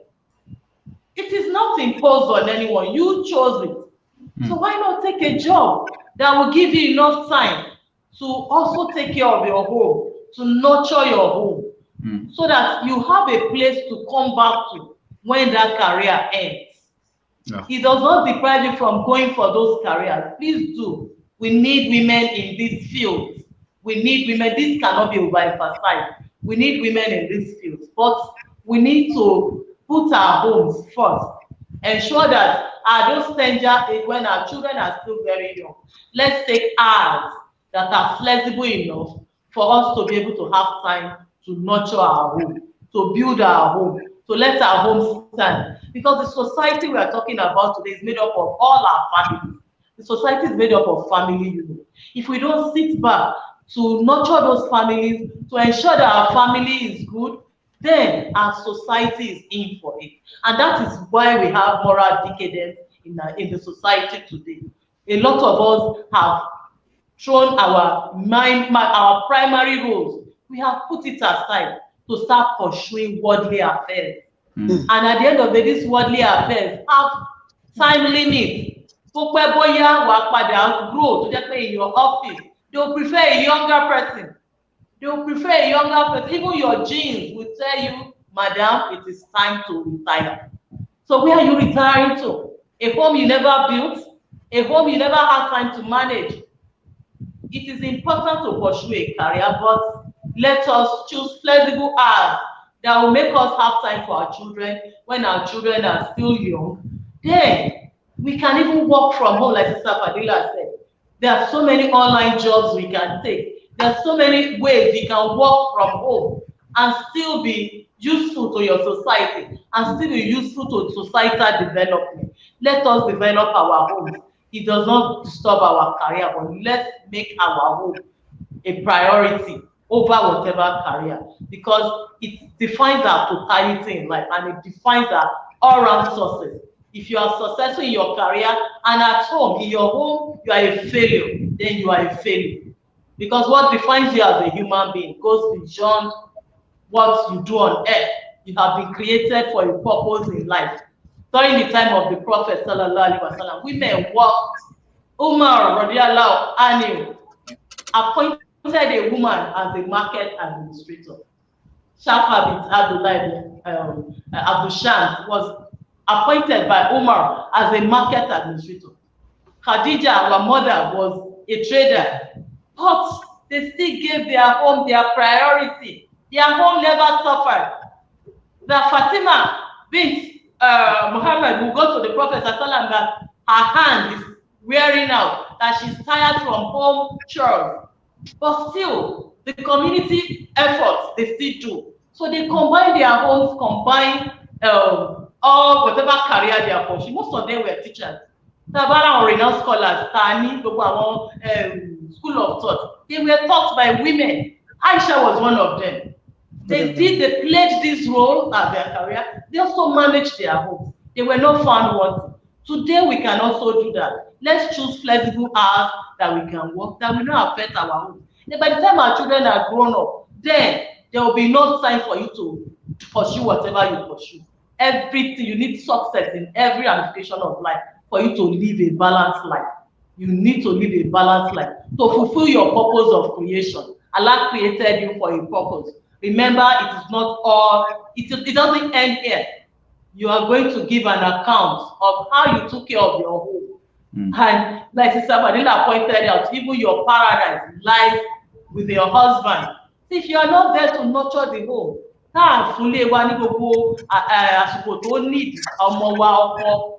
at the end of the day, ìdí tọ́lọ́run ṣe lóun dá wa gan òfò la máa mú pọ̀ bẹ̀. So kọ́lọ́run jọ kó ṣàánú gbogbo obìnrin lẹ́nìí, kọ́lọ́run jẹ́ àlè balance méjèèjì papọ̀ pé dandan ni a fẹ́ dàbí ọkùnrin, a fẹ́ ṣiṣẹ́ bí ọkùnrin. Islam ní ká má ṣiṣẹ́ pé ṣùgbọ́n ìwọ̀ntúnwọ̀nsí torí pé kí ni ibùgbé wa inú ilé wa, àwọn ọmọ wa, ọkọ wa, wọn gbọ́dọ̀ ìyà ò gbọ́dọ̀ jẹ wọ́n, a gbọ́dọ̀ pàdánù gbogbo àlàáfíà tó yẹ kó wà bẹ́ẹ̀. Kí àwùjọ wa náà lè ní àlàáfíà, kí gbogbo nǹkan lè tò, kí ètò lè wà nílùú. Àwọn obìnrin ni a gbọ́dọ̀ fààyè sílẹ̀. Afẹ́ obìnrin dókítà, afẹ́ obìnrin nọ́ọ̀sì, afẹ́ obìnrin gbogbo, afẹ́ káwọn ọkùnrin máa tọ́jú àwọn ìyàwó wa ní hospital. Ṣùgbọ́n a gbọ́dọ̀ mú àyè, a gbọ́dọ̀ mú àwọn àsìkò iṣẹ́ tó jẹ́ pé kò ní pa ilé lára, kò ní pa àtìtọ́ àwọn wa lára. Náà, ṣe gbogbo ẹ̀ lọ́rọ̀ mi fún wa. Alhamdulillah, ìyá wa mi ò tí kú lọ́dọ̀ yìí. Eléyìí is example tí jẹ́ pé èmi náà dá sí tí mo rí ni ní pé àwọn ọkùnrin kan wà tí wọ́n fẹ́ kí obìnrin gangan á ní kó lọ pa owó wálé pé obìnrin gbọ́dọ̀ ṣe kí inú gbọ́dọ̀ pa owó wálé. Wọ́n á tún bá obìnrin náà wá iṣẹ́, obìnrin á sì máa sọ fún pé iṣẹ́ yìí máa ní ọmọ lára, á nílé lára, á ní gbogbo ẹ̀ lára. Ṣùgbọ́n àwọn ọkùnrin míì wà tó jẹ́ pé owó iṣẹ́ àníṣà mú wálé regardless of ilé àbí kankan, pé tí owó bá wálé náà ọmọ náà la máa fi tọ́jú, ilé náà la máa fi tọ́jú. Kí lẹ fẹ́ rí sọ́ṣẹ́ lè fáwọn ọkùnrin náà kó má jẹ́ pé ọ̀rọ̀ sáìdì obìnrin nìkan ni. Bẹ́ẹ̀ ṣé mo tẹ́ ẹ bá wo ọ̀dọ́ títí wa níbí báyìí, a rí àwọn ọkùnrin kan náà tó jẹ́ pé kọ́lọ́ òjò kó ṣe wọ́n lọ́kùnrin tó wúlò. Tó ti yé yín báyìí, ọkùnrin ní ìwà ó kàn fẹ́ yàwó sílẹ̀, àwọn ìyàwó ń bímọ, báwọn ọmọ ìṣe máa dàgbà, bó ṣe máa jẹun, ọwọ́ ìyá wọn ló wà. Ẹ wá róbìnrin á wá ṣiṣẹ́ kílẹ̀ tó wọ́n ìyá ti lọ, ọjà náà ló ń tà ó, kán tó dé ilẹ̀ ti ṣú. Tẹ́ bá tẹ̀ tó wá wo ọ̀nà ọ̀dọ̀ yín níbẹ̀ tó yẹ pé ọ̀dọ̀ yín yẹn tún favour obìnrin ju ọkùnrin lọ. Àwọn obìnrin tún máa ń ríṣẹ́ tó yẹ pé àṣekú iṣẹ́ tó bá tún wá kó sírú ọwọ́ ọkùnrin máa ṣiṣẹ́ lọ àmọ́ kówó wálé. Ilé yìí kò dọ́gba. Ọlọ́run ti dá ọkùnrin, ó ní àrìjàlú qawwamuna 'ala an-nisaa. Kí ló dé tó lóun fi sọ yẹn? Ó ní òun ti gbé agbára fún ìkànjù kan lọ. Ọkùnrin ni Ọlọ́run fi ṣe financier ilé. Tó tá a bá ka gbogbo tọ́lọ́run ti ṣàlàyé, Islam jẹ́ ẹ̀sìn tó pé, Islam jẹ́ ẹ̀sìn tó yẹ kó ṣàlàyé gbogbo ìgbésí ayé wa. Tá a bá tẹ̀lé ìlànà Islam, gbogbo rúdurùdu tó bá ayé lẹ́ni kò ní bá. Pé òun ti ṣe ọkùnrin lẹ́ni tọ́wọ́ ẹ̀ máa wà lókè. Sọ ọkùnrin tó bá jókòó sílẹ̀ tó fẹ̀yìntì, tó níyàwó ẹ̀ ní kó lọ ṣiṣẹ́ wá. Kí wá lóun fẹ́ máa ṣe? Mr. Husband ilé, ó ti pín ẹ̀tọ́ ẹ̀, àlùbáríkà tọ́lọ́run gbé fún, ó ti gbé fún ìyàwó. At the end of the day, àwọn ọmọ wa yàyàkuyà, àwọn ọmọ ò ní rẹ́ni tọ́ wọn. Ó ṣe wà fọ́kùnrin náà ló wà fóbìnrin. A lè ráwọn ọkùnrin míì tó wà responsible tó jẹ́ pé wọ́n máa make sure kan ṣiṣẹ́. Tọkùnrin tó bá wá ṣiṣẹ́, kárí pé gbogbo tó mú wálé òtò tóbìnrin rí fi kún àlùbáríkà ni. Ṣùgbọ́n kó kọkùnrin wá jókòó kó fẹ̀yìntì, ó níyàwó òní kó yá kó máa lọ kó lọ máa ṣiṣẹ́, kó máa fa iṣẹ́, wọ́n fa iṣẹ́ kí gbogbo àlùbáríkà kó tán sórí iṣẹ́ gbogbo ìkẹ́lé kí gbogbo ẹ máa jẹ ẹ̀ṣẹ̀ ní fún irú ọkùnrin bẹ́yìn because o tí ìyàwó ẹ̀ síta ìwọ wá jẹ́ alápá má lè ṣiṣẹ́ alápá stainless obìnrin òjókòó mọ́ ọkùnrin máa ṣiṣẹ́ ọkùnrin ló wá ń ti obìnrin síta kó lọ máa ṣiṣẹ́ kó máa fa iṣẹ́ gbogbo ìtó yẹ kóbìnrin wá jókòó kó fi ṣàǹfààní fáwùjọ kò ní sí obìnrin ògan ò ní àǹfààní fún ara ẹ̀ òun náà máa dé gbogbo ẹ̀ àríjàtìjàtì gbogbo ẹ̀ náà fi ń ka ayé wa fún ọ̀run ká mọ̀ pé ká lé ayé mọ níwọ̀nba ká lé ayé àtọkùnrin wa àtobìnrin wa ká lé ayé mọ níwọ̀nba ìfọ̀kànbalẹ̀ ìtẹ́lọ́rùn ó jẹ́ nǹkan tó pàbàbàrì ẹni tó bá ní ìtẹ́lọ́rùn ìwọ̀nba tán bá ní wọ́n á ṣàǹfààní fúnra wọn wọ́n á ṣàǹfààní fáwọn ọmọ wọn àwọn ọmọ wọn náà wọ́n á jẹ́ èèyàn wọ́n á jẹ́ àlùbáríkà fún ara wọn fún ìdílé wọn fún gbogbo àwùjọ ọkùnrin ò gbọ́dọ̀ jókòó kó ní róòlù tí Ọlọ́run gbé fóun òun ti tì sọ́dọ̀ ìyàwó wa ni kó máa tì síta kó máa rìn káàkiri kó lọ máa fa iṣẹ́ àfà ilé wa máa jìyà òun náà ló fa gbogbo rúdurùdu sílé ayé wa ìjẹ́lẹ̀ sọ jẹ́ kó wọ́n pé bó ṣe kan obìnrin náà ló kan ọkùnrin ọkọ àtìyàwó kọjọ jókòó kọjọ dúró ó dá ìwọ mo rẹ́ nìkan tó jẹ́ pé ní ọ̀dọ̀ yín náà ni tókè ìgbà tán kọ́kọ́ débẹ̀ yẹn òun kàwé ìyàwó wà ní ó ń tọ́jú ọmọ ó kàwé ó ń ṣiṣẹ́ ìsìn tóun ti kà tó ṣe ìyàwó sí àwọn ọmọ ti dàgbà ìyàwó náà ṣẹ̀ṣẹ̀ wá kàwé títí ẹ̀ náà sí ó náà di tó fẹ́ dà àǹfààní dẹ̀ sì wà láfíà wà wọ́n jọ ń ṣiṣẹ́ pé àwọn ọmọ ti dàgbà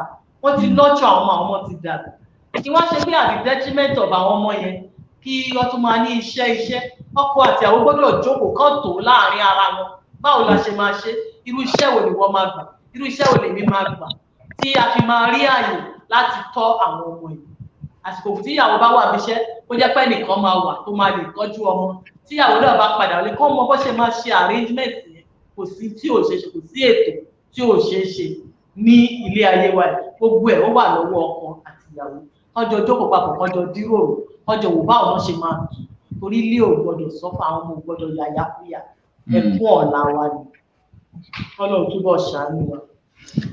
Alhamdulillah kí n tó lọ sọ́dọ̀ ìyàwó Akéwòṣọlá máa kọ́kọ́ sáré yà lọ́dọ̀ ìyàwó Fọdílà kí Ọlọ́run bá ṣe dáadáa fún yín.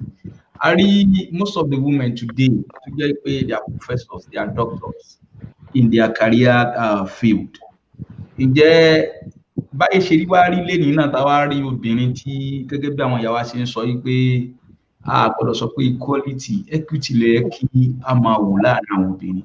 Ǹjẹ́ iṣẹ́ tí mo rí ẹ kí obìnrin bẹ́ẹ̀ ṣe tó yẹ pé a bá rí obìnrin ní diaspora bí táwa ẹ̀bí àbí western bí táwa ẹ̀ nìsí tó bá ti jẹ́ nọ́ọ̀sì wàhálà ti dé tó bá ti ní kàríà kan tó tóbi wàhálà kan ti dé bọ́ọ̀ ló ṣe wá kóbìnrin yẹn ṣe wá ṣe ń lé tó lè jàlùbáríkà ọmọ àtọkọ ìyàwó Adébísí.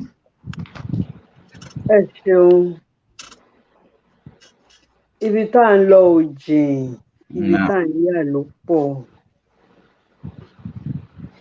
This topic will be a wake-up call to all mothers, those who are listening, those who are watching, and the only help they can give us is to continue to spread the gospel and share this program. Why? Because it's an important aspect of our lives. Nítorí pé kí ni àwọn tí wọ́n ti wà nínú world of work wọ́n ti wà ńbẹ̀.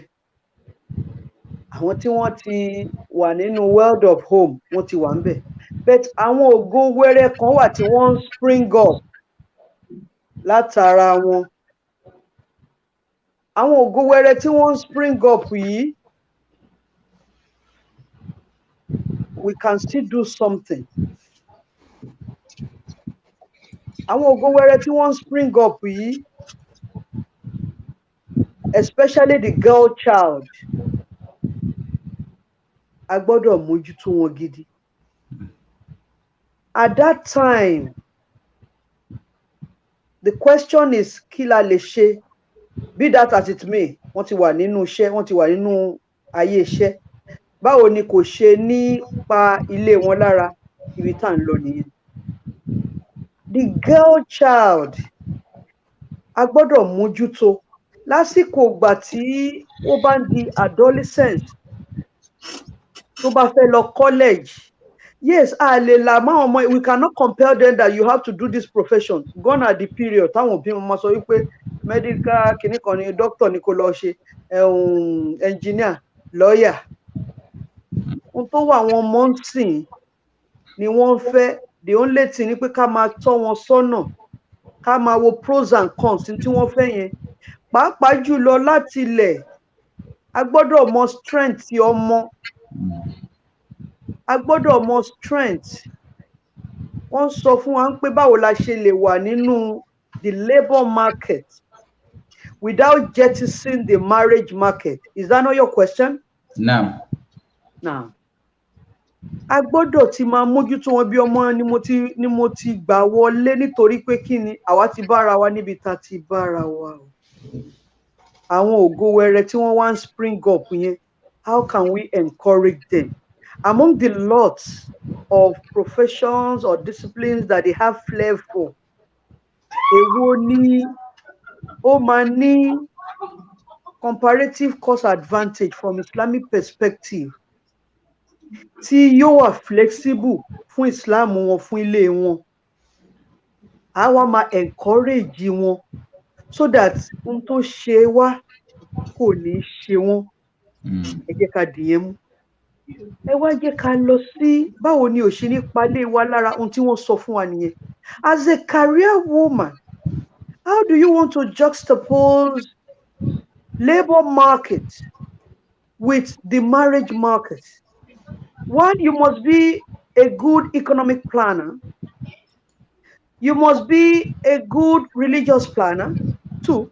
3, you must be a good psychological planner.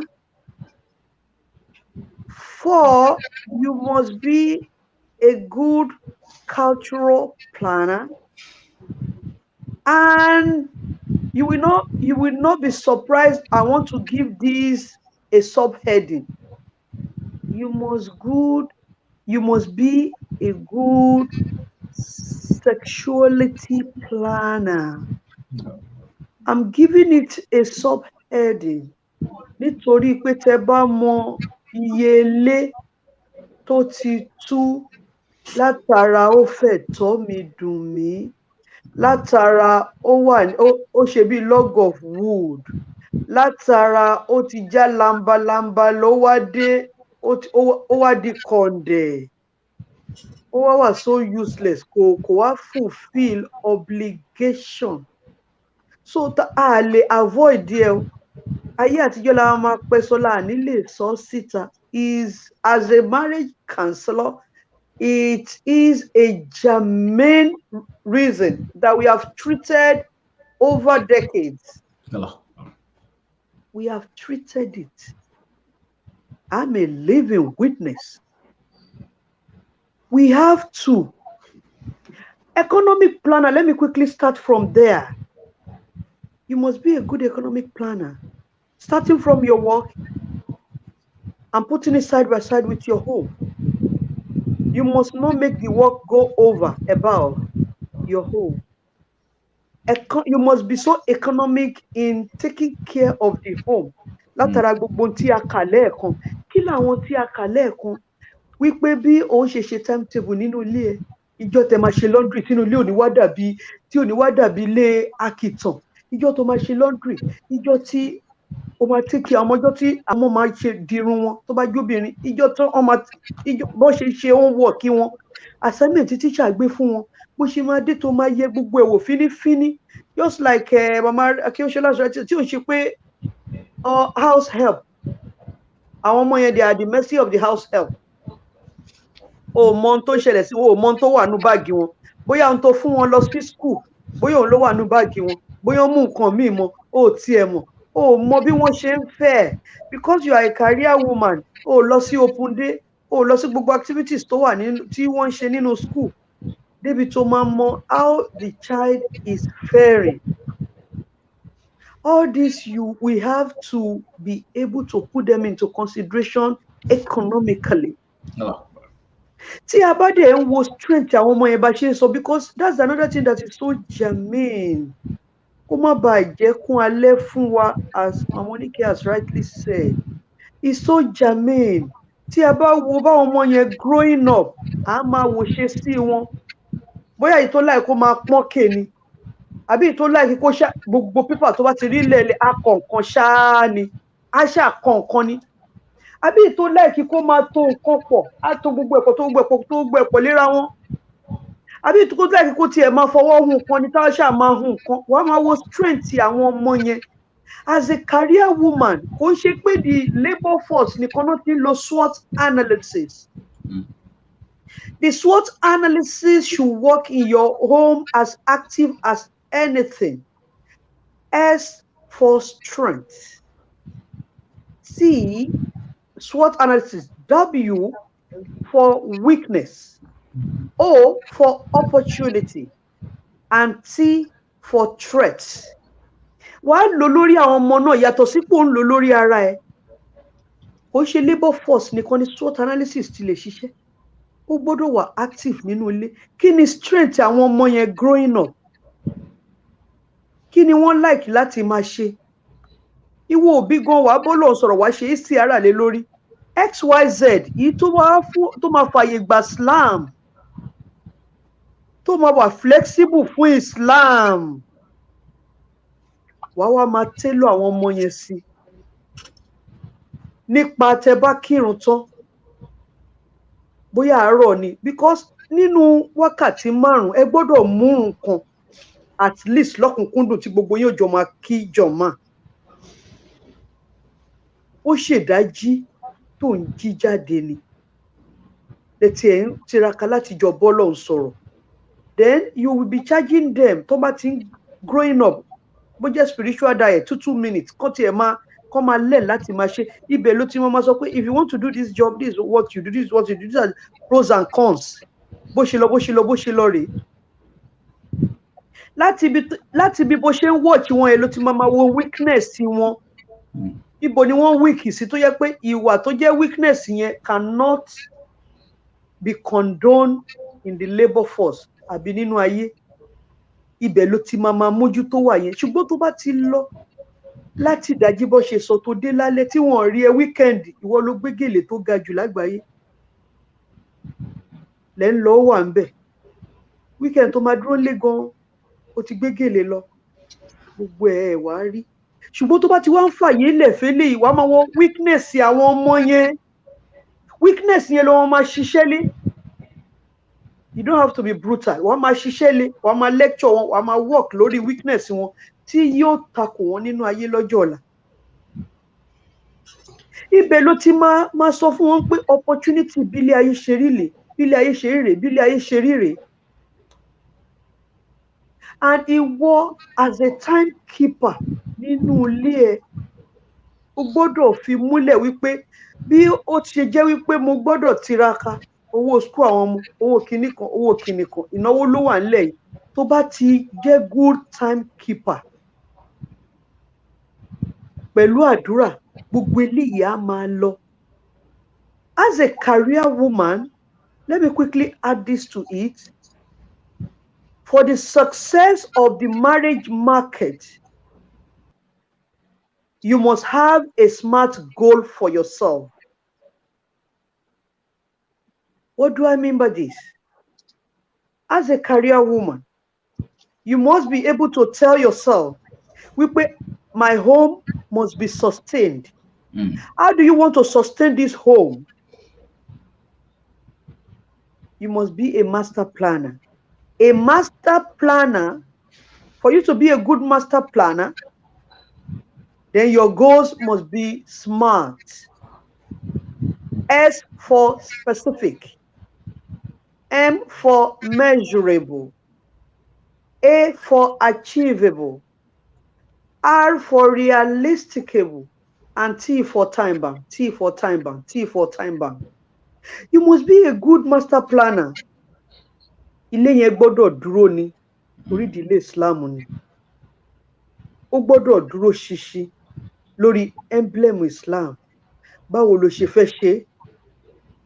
In one of the conferences, the largest broadcasters conferences in the world, NAB show, I was in Las Vegas to participate, and I had a cause to branch at one of our sisters. For some days, Allahu Akbar. Every morning, Alamin, I saw the timetable. Lára ògiri mo kọ́kọ́ wò pé kí ló dé? How can these teachers be so wicked? Nílùú òyìnbó lè ń fáwọn ọmọ níṣẹ́ tó tó yìí. Nàìjíríà láti ń ṣiṣẹ́, Nàìjíríà láti ń kàwé gan. If you see the timetable, all subjects ó ti wà nínú timetable. Alamin, ó yẹ ẹ lọ ṣe school work yìí. I mean, it got to a day mi lè hold there. Mo ní láti sọ pé sister mi àwọn teacher yìí wọ́n burú fa. Iṣẹ́ yìí ti pọ̀ jù fáwọn ọmọ yìí. Ó ní wọ́n ti bẹ̀rẹ̀ school.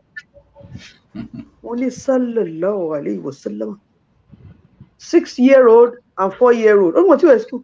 Mo ní ta ló kó gbogbo olóhùn lòun ṣe timetable yẹn. Really? All the school òun ṣì ń take time. School ma polarize mind wọn from the Islamic tenet. And she went as far as delving into the school curriculum, all the subjects they are being taught in the school, their contemporaries, and she took her time to download the syllabus and give allot each portion, all the subjects, including the Islamic perspective. Sallallahu alayhi wa sallam. Nílùú ọba lórílẹ̀-èdè Amẹ́ríkà yìí yẹn náà ni.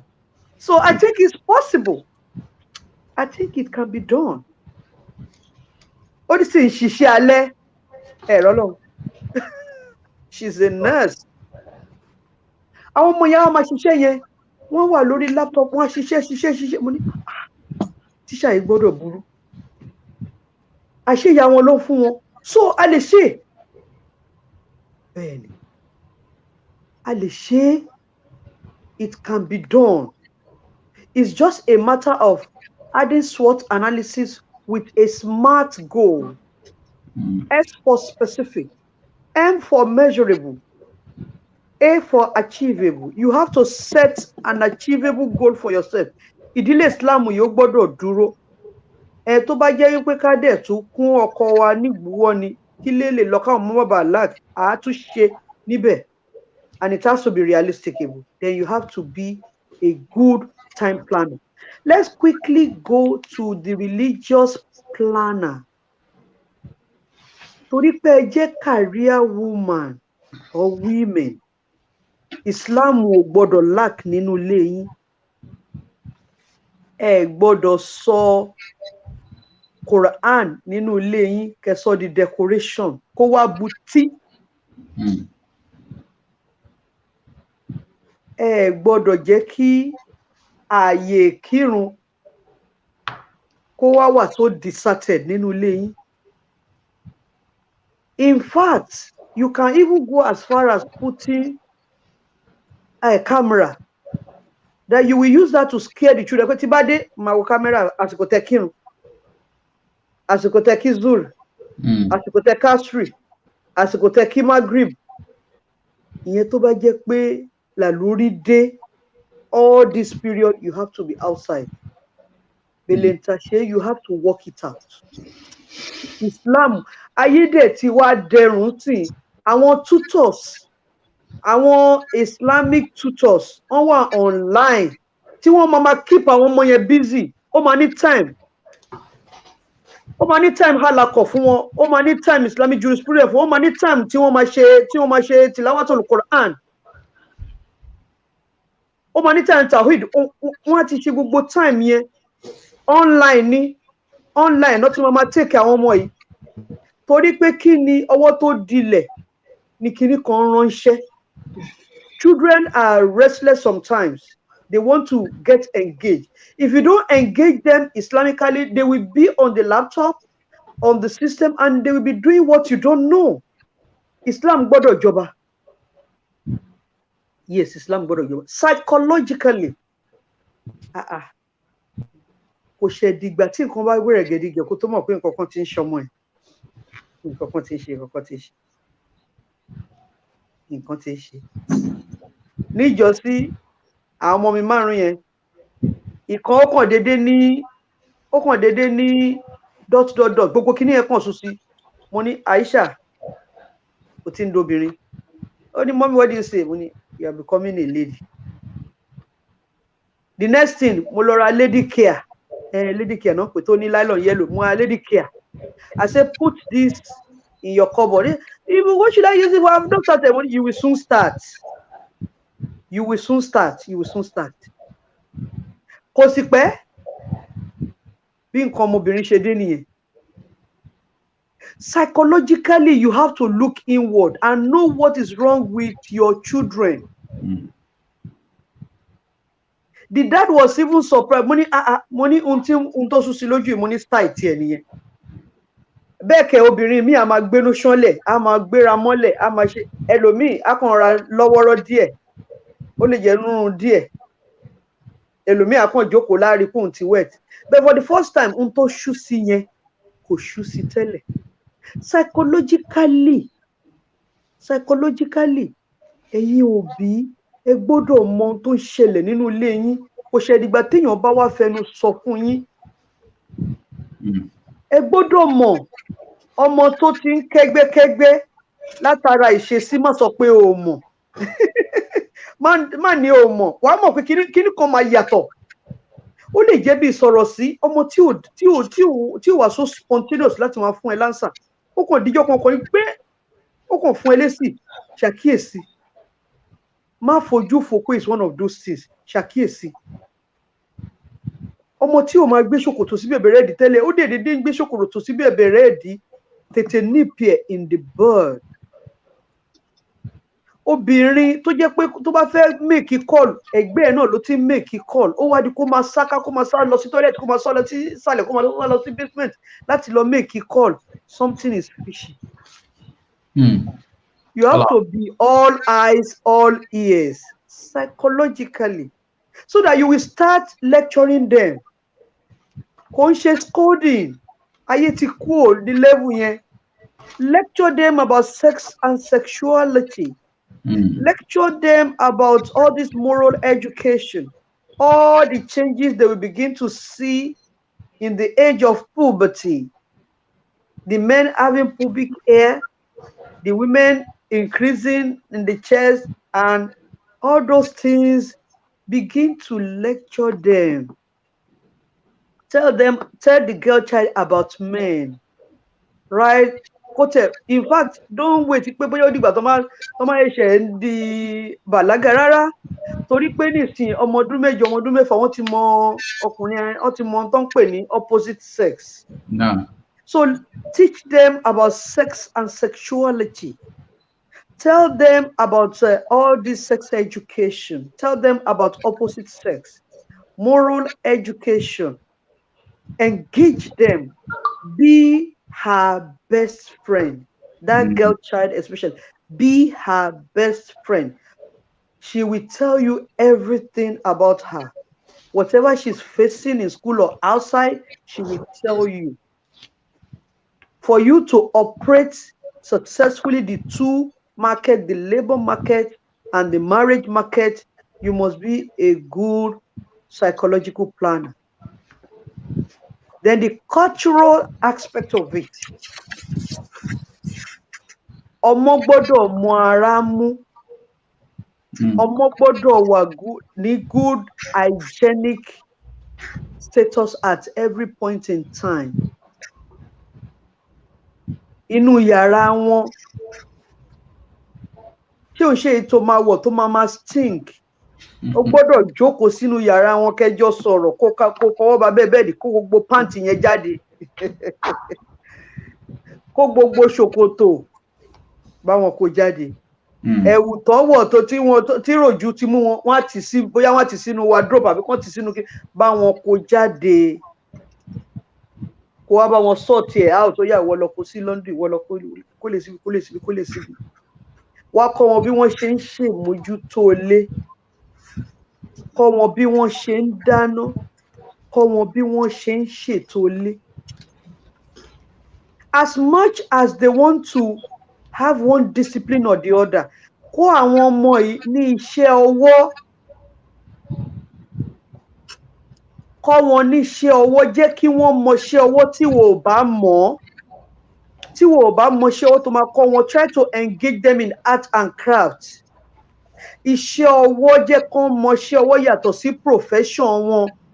Rasulullah sallam jẹ́ kó yé wa pé iṣẹ́ tó lóore jù kóbìnrin mú abẹ́rẹ́ àbí tó bá ti mọṣọ́ rán ṣòkòtò ọkọ ẹ̀ tí mọ́tò kọ́ àbí tó ya níbi ojú ìdí àbí zip tó yọ kó bẹ̀rẹ̀ sí ní rán aṣọ àwọn ọmọdé tó fàya accidentally kó bẹ̀rẹ̀ sí ní rán kó tiẹ̀ wá múrun girl child kó bẹ̀rẹ̀ sí ní dì í. Àwọn iṣẹ́ pẹ́pẹ̀pẹ́ inú ilé yẹn wọ́n lóore. A gbọ́dọ̀ máa fi táìmù lẹ̀ pé a gbọ́dọ̀ gba off a gbọ́dọ̀ ṣiṣẹ́ round the clock torí pé ẹni tó bá ti wá bọ̀lẹ̀ ìpàdé di kíyà ó má ti ọjọ́ ìdájọ́. Àwa ní ṣiṣẹ́ yẹn títí tọ́ lọ́jọ́ fi máa dé a gbọ́dọ̀ máa fàyè lẹ̀ tó jẹ́ pé gbogbo nǹkan pẹ́pẹ̀pẹ́ nú ilé wa tí yóò di gbẹ̀rẹ̀gẹ̀dígẹ̀ tó bá dọjọ́ iwájú a gbọ́dọ̀ ti mójútó láti sìn tó máa inform táwọn ọmọ yẹn máa dà lọ́jọ́ ọ̀la. Tó bá wá jẹ́wọ́ rounding off at this segment tó bá wá jẹ́wọ́ náà ló wá ṣì wà nínú iṣẹ́ tó ń gba àsìkò ẹ innamal a'malu binniyat ó lè ti torí ọlọ́run àtànábì sallallahu alayhi wa sallam pẹ̀lú pé òun gbọ́ ohun tí ètò bàǹtàbàǹtà tí wọ́n gbé kalẹ̀ kó dẹ̀ máa work your way out torí pé ọlọ́run sọ fún wa wípé ṣaitan tẹrí yẹn o yóò máa tẹ́tí ọkàn yín pé má fi iṣẹ́ yìí lẹ̀ o bó bá fi iṣẹ́ yìí lẹ̀ gbogbo ìnáwó tó ń ṣe òní lè ṣe ọlọ́run ní tẹ bá gbọ́kàn lé mi òun ò tó yín ju bẹ́ẹ̀ ṣe lérò lọ. Òun ò tó yín ju bẹ́ẹ̀ ṣe lérò lọ tẹ bá gbọ́kàn léhùn. Wàá wá máa fi iṣu kaná wàá máa wọ́bẹ wàá tètè máa work your way to the top nítorí ohun tí wọ́n ń sọ ìtorí pé ó ń ṣe ìlara fúnnú ilé ẹ bó ṣe ń gbọ́ ní wákàtí bẹ̀rẹ̀ sí ní sọ fọ́lọ́run pé you want to work your way outside o dẹ̀ fẹ́ lack nínú gbogbo tó ti rí tẹ́lẹ̀ wàá dẹ̀ rí pọ́lọ́run ó sì tó ẹ nítorí tọ́lọ́run àtànábì sàṣàlàmù wàá wá change career yẹn ibi tó wá máa lọ ọlọ́run ó sì tó ẹ nítorí ọ̀la níbẹ̀ ni látàrí wípé o ti láníyàn pé iṣẹ́ yìí tòótọ́ ni ó ń palẹ̀ mi lára jẹ́ ń bẹ̀rẹ̀ ó sì ń pa àwọn ọmọ mi lára jẹ́ ń tètè bẹ̀rẹ̀ sí ní máa wá iṣẹ́ kò ṣe pọ́lọ́run ní kò déédé kú òun bẹ́ẹ̀ pa ò bẹ̀rẹ̀ sí ní máa work your way out láti wá ohun tí yóò jẹ́ kí Islam ẹ wá enhanced ọlọ́run kó má ṣaláì bá wa dú gbogbo ilé mùsùlùmí tí ó ń ṣèkì mu. Alhamdulillah ọjọ́ náà ti ń lọ bí àná gẹ́gẹ́ bí àwọn Yorùbá wá ní òun ti ń lọ bí àti wọ̀ kí ọlọ́run ṣe dáadáa fún wa mo dúpẹ́ lọ́wọ́ gbogbo àwọn ìyá wa ṣùgbọ́n a ṣe ní bí ìbéèrè méjì sí mẹ́ta tá a fi ráǹdẹ̀ up lẹ́ni inshallah máa padà lọ sọ́dọ̀ ìyá wa kí n ṣọlá ipe having identified all these challenges of career women home management and everything, what are the solutions for all this? Alhamdulillah Rabbil Alameen. I think that question, it goes hand in hand with what my sister have just concluded, Sister Fadila. So maybe where I won't continue about maybe I will just buttress on those points briefly. Like me, so we have realized some challenges, about being a career person, managing a home, raising children, getting married, being religious, and so on and so forth. So, what are some of the solutions to these challenges? First and foremost, wọ́n ní pé ilé tàbá fi Ọlọ́run ṣe foundation ẹ̀, ilé náà ò lè last. So we put Allah first in everything that we want to do. So we think about it, what we want to do, we put it to Allah, and then we allow Him to direct our affairs and to dispose our affairs as He deems fit. So ìyẹn ni nǹkan àkọ́kọ́ tó máa kọ́kọ́ fún wa ní peace of mind on whatever that we want to do. So if we have that at the back of our mind, then we have a strong foundation lórí career wa, lórí ilé wa, lórí àwọn ọmọ wa, every other aspect of life that we want to look into. Another thing is communication. We can never overemphasize communication in any aspect of life, no matter how. So you are a career woman, you are the breadwinner, you are this, you are that.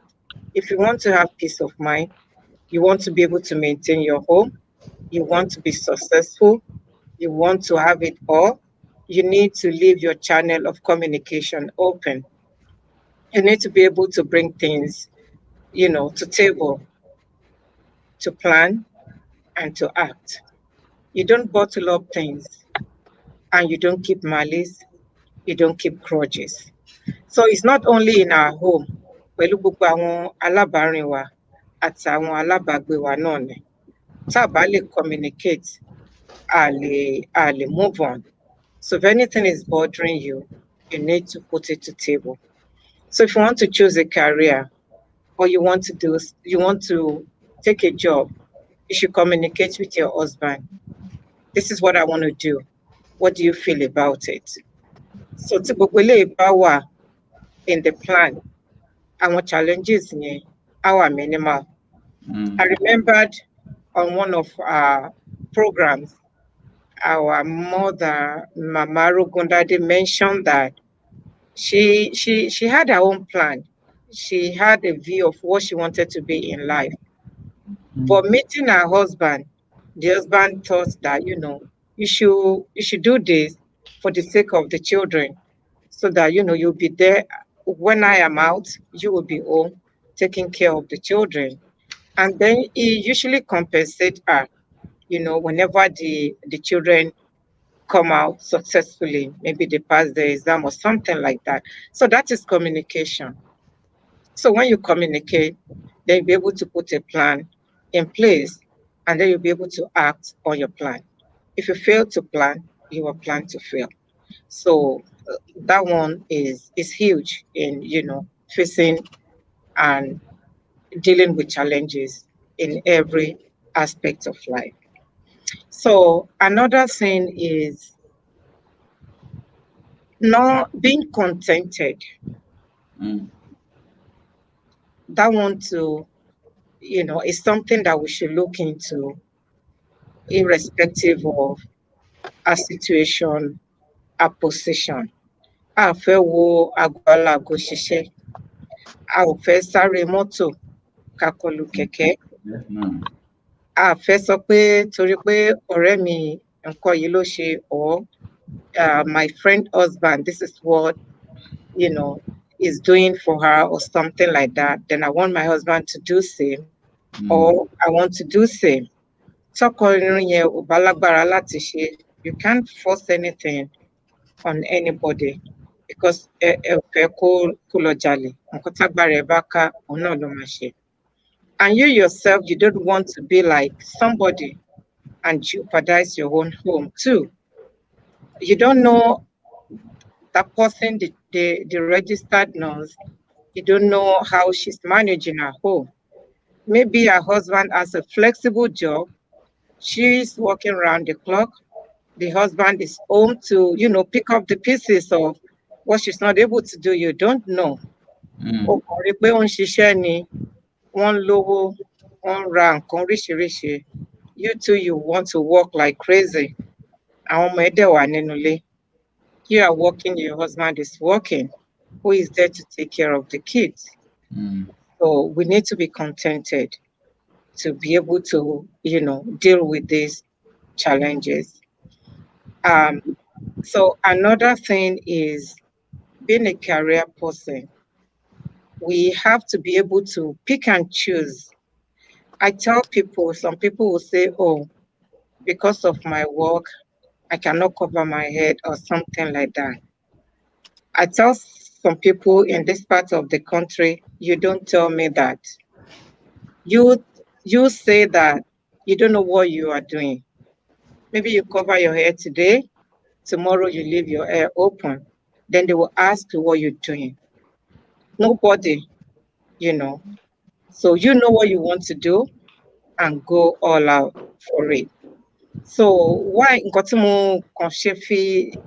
that is just an example that if you should be able to know what you want for yourself, and you should be able to know how to go about it. You should be able to look for a job that is a little bit flexible, or an organization that is a bit flexible. There are some organizations that will give you leave of absence. It may be with pay or without pay. If it's with pay, maybe they have kind of a policy that they have been deducting amounts of money, that when you go on your leave of absence or something, they use that to pay you, And then you should be able to look for an organization that their work and life balance policy, will suit you. Like my sister rightly said, that if you find yourself somewhere listening to this lecture, you so if you think that your work is taking so much of your time, it's taking you away from your home, it's taking you away from being a wife and being a mother. So that is still knowing me. You can be doing that, but you have it at the back of your mind that Ọlọ́run jọ̀ọ́ ṣàánú mi, iṣẹ́ tí mo fẹ́ ráyè máa ṣe léyìí, tí mo fẹ́ ráyè máa ṣe léyìí, tí mo fẹ́ ráyè máa ṣe léyìí, òun ni mo fẹ́ kó ṣe fún mi o. So you'll be praying and then you'll be working towards it. Kò sí nǹkan kan tí ó ṣòro ṣe fèsì ọwọ́ Ọlọ́run. Another challenge, so childlessness, is a great challenge because you're struggling to be professional. You're struggling to be somebody. So you are working all your efforts, all your energy towards one direction, and the other area is, suffering. So ẹ ti mú gbogbo iṣẹ́ yín, gbogbo ayé yín, ẹ ti fi ń build the career. Then ayé ọmọ ò yọ mọ́. Nígbà tí máa fi ronú pé ẹ fẹ́ máa ṣọ̀rọ̀ ọmọ, time ti lọ. So even at that, if it happened like that, if you realize, if eventually you find somebody that you think you can live your life with, so seek help, seek medical help immediately. Open up, talk to people, so that both of you ẹjọ́ sọwọ́ papọ̀ kẹ́wọ́ nǹkan tẹ́ lè ṣe. Pẹ̀lú àdúrà àti àwọn ìgbésẹ̀ tó bá yẹ kéèyàn gbé, Ọlọ́run á gbàdúrà èèyàn. So there are no challenges in life when you know that you have Allah that you cannot overcome. So I will stop there. Nítorí àsìkò máa sáré lọ sọ́dọ̀ ìyá wa Oníkẹ́ insha Allah. Pẹ̀lú gbogbo eléyìí tí a ti gbọ́, tí a ti rí yìí, how can we? Oh, I think I have a caller here. Assalamu alaikum wa rahmatullahi wa barakatuh. Wa alaikum salam wa rahmatullahi wa barakatuh. Naam. Haji Muhammadu Murtada ló ń kọ́ láti Washington DC. Naam. Ẹ jẹ́ kí n kọ́kọ́ gbé kíkí mi lọ sí ọ̀dọ̀ màmá wa Oníkẹ́. Ọlọ́run bá ti dáadáa fún yín o. Àmín. Ọlọ́run bá sọ yín lẹ́san dáadáa o.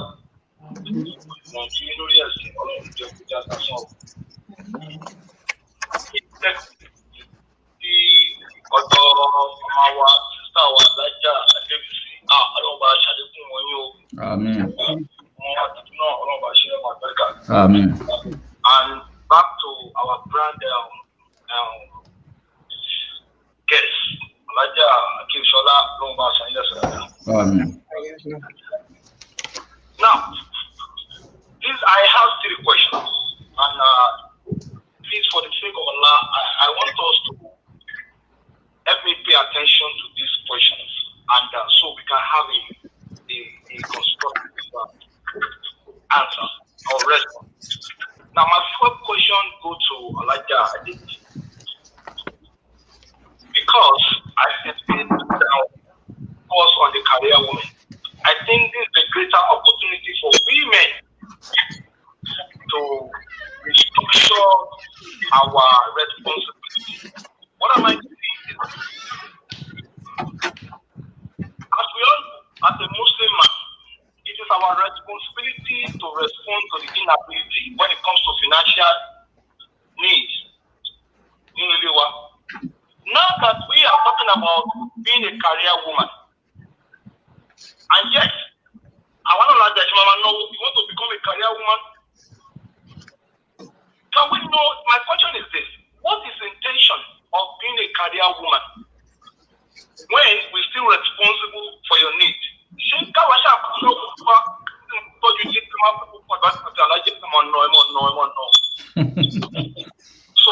this is my first question to Alaja. My second question to Mama Waudike. We can see what is going on in the Asian part of this world. I mean, like Saudi Arabia, Iran, when it comes to women's liberation. What is your own view to this? Because we can see that women have started driving. What is your view? Is this something that we should emulate, we should accept, or there should be a limitation to that also? That's highly welcome. Now, to Mama Akinshola, our brand guest, especially those of us in the United States, our children, or let me say our daughter, they like to pick their role models. For instance, like vice president now, all female child now said, I want to be the cameras, I want to be this.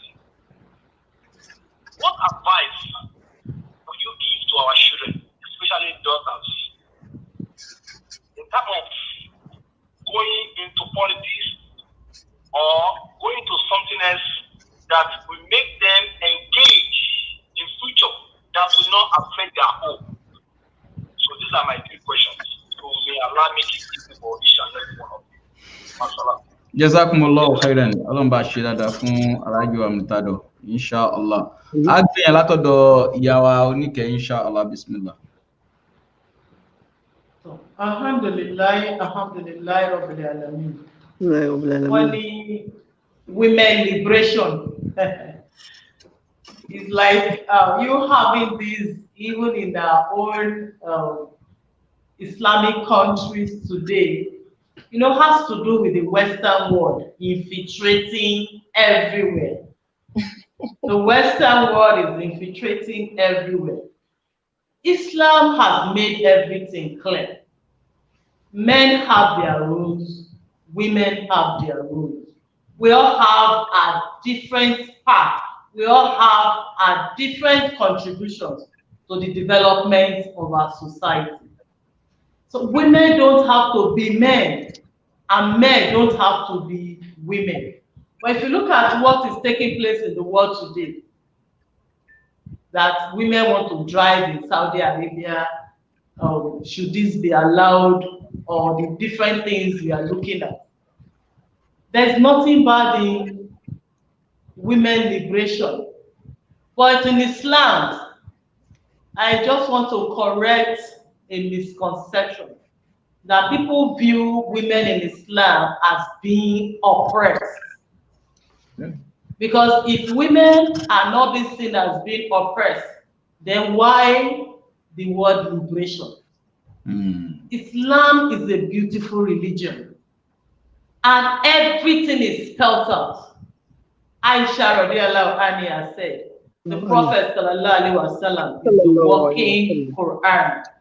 If you want to look at how the home should be run, check out house of the Prophet. And Allah said it's the best example. Sallallahu Alaihi Wasallam. So if we look at it, if you see women as being oppressed, then women can start saying they want to liberate themselves. This is a religion that has honored women, that has glorified women. In those days, when men give birth to girls, what do they do to these children? They bury them alive. Yeah. Their face become darkened. The Quran said it. Their face become darkened when they get the news that their wife has given birth to female children. Also look at before Islam, women were inherited in the Arabian land. Before Islam, polygamy was done without restriction. It was done, to dehumanize women. And women were even seen also as part of things to be inherited. But Islam came to liberate women. Islam came and gave honor to the girl child, gave rights to the girl child. That as well as boys can live, the girl child too can live honorably. When Islam is addressing men, Islam addresses women. Like other faiths, when it will just be brethren, and brethren will mean both male and female. In Islam, as Islam is talking to men, it is talking to women. So everything is spelled out equitably with our different rules. And Islam has so dignified women. Even the use of hijab, he said it is to protect women, to honor them, to dignify women. So this is a religion that has honored women so much. The Islam is saying women can inherit men just like men can inherit them. Not that they are properties to be inherited by men like you have in some cultures. So women liberation in Islam, there's nothing like, it doesn't have a foundation. Because this religion has liberated women, this religion has honored women, this religion has given different roles to women and different roles to men for them to play. If the Arabians are saying their wives should not go out, if the Arabians are saying their wives are better protected, wearing what they wear, that they don't want them to go through the task of driving, I know they can get them drivers to drive them. So, but all things you have, the Western world infiltrating the Islamic world, but Islam has set everything in place. For Islam, you don't just inherit a woman like we do in some cultures in Yoruba. They say, "What is shuloko?" You inherit a woman, and there's no marriage right that is done. She automatically becomes the wife of the next man in the family. Islam forbids that. And if you look at polygamy, Islam has used that to honor women. That no woman should be subservient to the other. No woman should be used as a slave to the other. So Islam has come to honor women. It is a religion that is enslaving women that you say women should be liberated. Islam has given a lot of honor to women. So I don't believe in all these women, gender equality, because we all have our different rules. And these rules have been spelled out for each and every one. And these rules collaborate each other. We need to work hand in hand together to achieve all this, to achieve the common goal of moving our society together. So women don't have to be men, and men don't have to be women. So we all need to strive on our different rules and move our society together. This is a religion that has honored women. This is a religion that has given the women a lot of pride in the society. So women are not oppressed. So there's no issue of saying women are being liberated. That's my take on that. Alhamdulillah, that's a very concise and very short response. Inshallah, yawa Adebisi, torí àwọn ọkùnrin a fẹ́ gbọ́ eléyìí pé what is the intention of being a career, even though the man is still responsible for the housekeeping and everything. Kí wàá ní career tí àwa ń gbé dání tó yẹ pé àwa alákùnṣe gbogbo ẹ̀ náà, kí ni take yín lórí ẹ̀? Very concise, láàrin bí ìṣẹ́jú bíi mẹ́ta, inshallah. I beg to disagree. Because what you just said, some school of thought will say that is fallacious in nature. Yeah. Why? Because yeah. Men cannot do it alone. Ẹ lè dá ṣe. Ohun tó wà nú ayé lénìí nìyẹn. Ibi tá a bára wa nìyẹn. Nítorí pé ó ti pẹ́ ta ti kúrò lébùté wípé Ọlọ́run ní kápá, Ọlọ́run tó mi, ó tó mi ní mùsíbà mi. Allahu li hudatin fi kulli nasibatin akulu fi kulli hali azebiyallahu. A ti kó lébùté yẹn tètè. Òun ló ṣe jẹ́ kí ìlàhí ló wọnú ayé. A ti kó lébùté yẹn tètè. Ìlàhí ló ti wá wọnú ayé. Òun la ṣe bára wa níbi tá a bára wa ẹ̀. Nítorí pé àwọn òbí wa wọn ò já lamba tó ìfà. Wàláhì súnmọ́ billahi lẹ́sílá ìlà gbogbo àwọn wọn sì ṣoríire. Gbogbo àwọn wọn sì ṣoríire nítorí pé kò sí àádáadáa tó wá jẹ́ ká mú tọlọ́hun ní secondary. Tí àádá ilé ayé wá di primary mọ́ra wa lọ́wọ́. Òun ló jẹ́ ká wá bára wa níbi tá bára wa ẹ̀. Nígbà tá ti wá bára wa níbi tá bára wa ẹ̀, there can always be second chance for us. Pé ká má fi òpó Ọlọ́run ọba lẹ̀. Ṣùgbọ́n wípé ọkùnrin náà ló ń ṣe gbogbo ẹ̀. Àwọn kan máa sọ pé statement yẹn they can contest it, they can write a whole dissertation on that. Oh yes. Ọkùnrin ò lè dá ṣe mọ́ o. A sọ pé responsibility yín kúrò lọ́wọ́ yín o, we are not disputing that. Àrìjálù qawwamuna 'ala an-nisa, it is not on a platter of gold, mind you. Nítorí pé responsibility tẹ fẹ́ ṣe lórí obìnrin, lórí gbogbo tó bá tara ẹ̀ jáde lórí ilé yín, lórí gbogbo aṣọ ara tó rọ kiri ká yín, òun náà ṣe fún yín ní title yẹn o. Kò ṣe pé kọkùnrin kó gbé title yẹn lórí kó wá rò pé rárá o. It is a responsibility title. Responsibility, nígbà tí responsibility yẹn ò wá jẹ́ 100% mọ́. Nítorí pé obìnrin jẹ́ obìnrin àlùbáríkà. Ó wá wò ó pé báwo lòun ṣe lè bo ọkọ òun láṣìírí. Bó tilẹ̀ jẹ́ pọ́wọ́ ẹ̀ ní nǹkan tí ń jáde yóò máa sọ pé àwọn dadí náà ni wọ́n fún wa lélẹ̀. Ọkùnrin ò lè dá ṣe mọ́ o. Gbogbo ọkùnrin tó dẹ̀ ń ṣe Ọlọ́run ò ní jẹ́ kó tán lọ́wọ́ yín, kò ní tán di yín. Gbogbo ọkùnrin tó ń tiraka Ọlọ́run ó máa gbọ́wọ́ yín sókè. Ṣùgbọ́n tí làlúrí bá ti dé tọkùnrin ò lè dá ṣe, the intention of being a career woman is still on that intention that I want to support my home. Ọlọ́run ó sì máa fa àlùbáríkà sí ohun tó ń ṣe. Because Onjela sallallahu alaihi wasallam wọ́n jẹ́ kó yé wa pé richness is not an abundance of worldly goods. Richness is the contentment of the lot you are having at your disposal. Àwọn ọmọ sọ̀rọ̀ lẹ́ẹ̀kan nípa contentment. Àìsí contentment púpọ̀ nínú ilé. Òun náà ló fa gbogbo tábàdí ká máa sọ àlè kú òǹdí ẹ o. Òun ló fa gbogbo họ́wùhọ́wù yìí o. Ọmọ tí ò tí ì tó kinní torí pé ẹnìkan bí wọ́n ṣe sọ lẹ́ẹ̀kan agbálago torí pé ẹnìkan wọṣọ aṣọ kinní kan 1,000 fọ́mọ ẹ̀. Ìwọ náà tún sáré bẹ́ sọ́jà ó sáré lọ rà á fọ́mọ ẹ̀. Ìjọ́ tẹ bá máa pàdé bóyá lásàlátù. Àwọn ọmọ yẹn máa fi gagbága kí ló ṣẹlẹ̀. So the intention must be retraced. Ibi tá à ń lọ nìyẹn in a nutshell. The intention tí o bá ti ń ṣe intention pé kí n lè bo ilé láṣìírí nìwọ ní tètè ya change intention ẹ lénìí. Wípé kí n lè bo àwọn dadí láṣìírí, kí n lè bonú ilé láṣìírí without showing it. Ọlọ́run ó sì máa fàlùbáríkà sí. La hawla wala quwwata illa billah.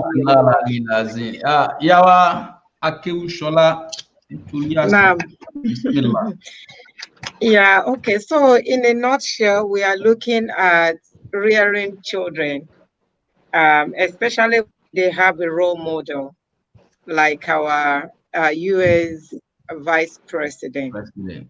Mm. It's good to have ambition. It's good to have role model. So there's nothing wrong in it. But the major work lies on the parents. Mm. Yeah. So how do you rear these children? How do you raise the children? What do they say from you, especially the woman?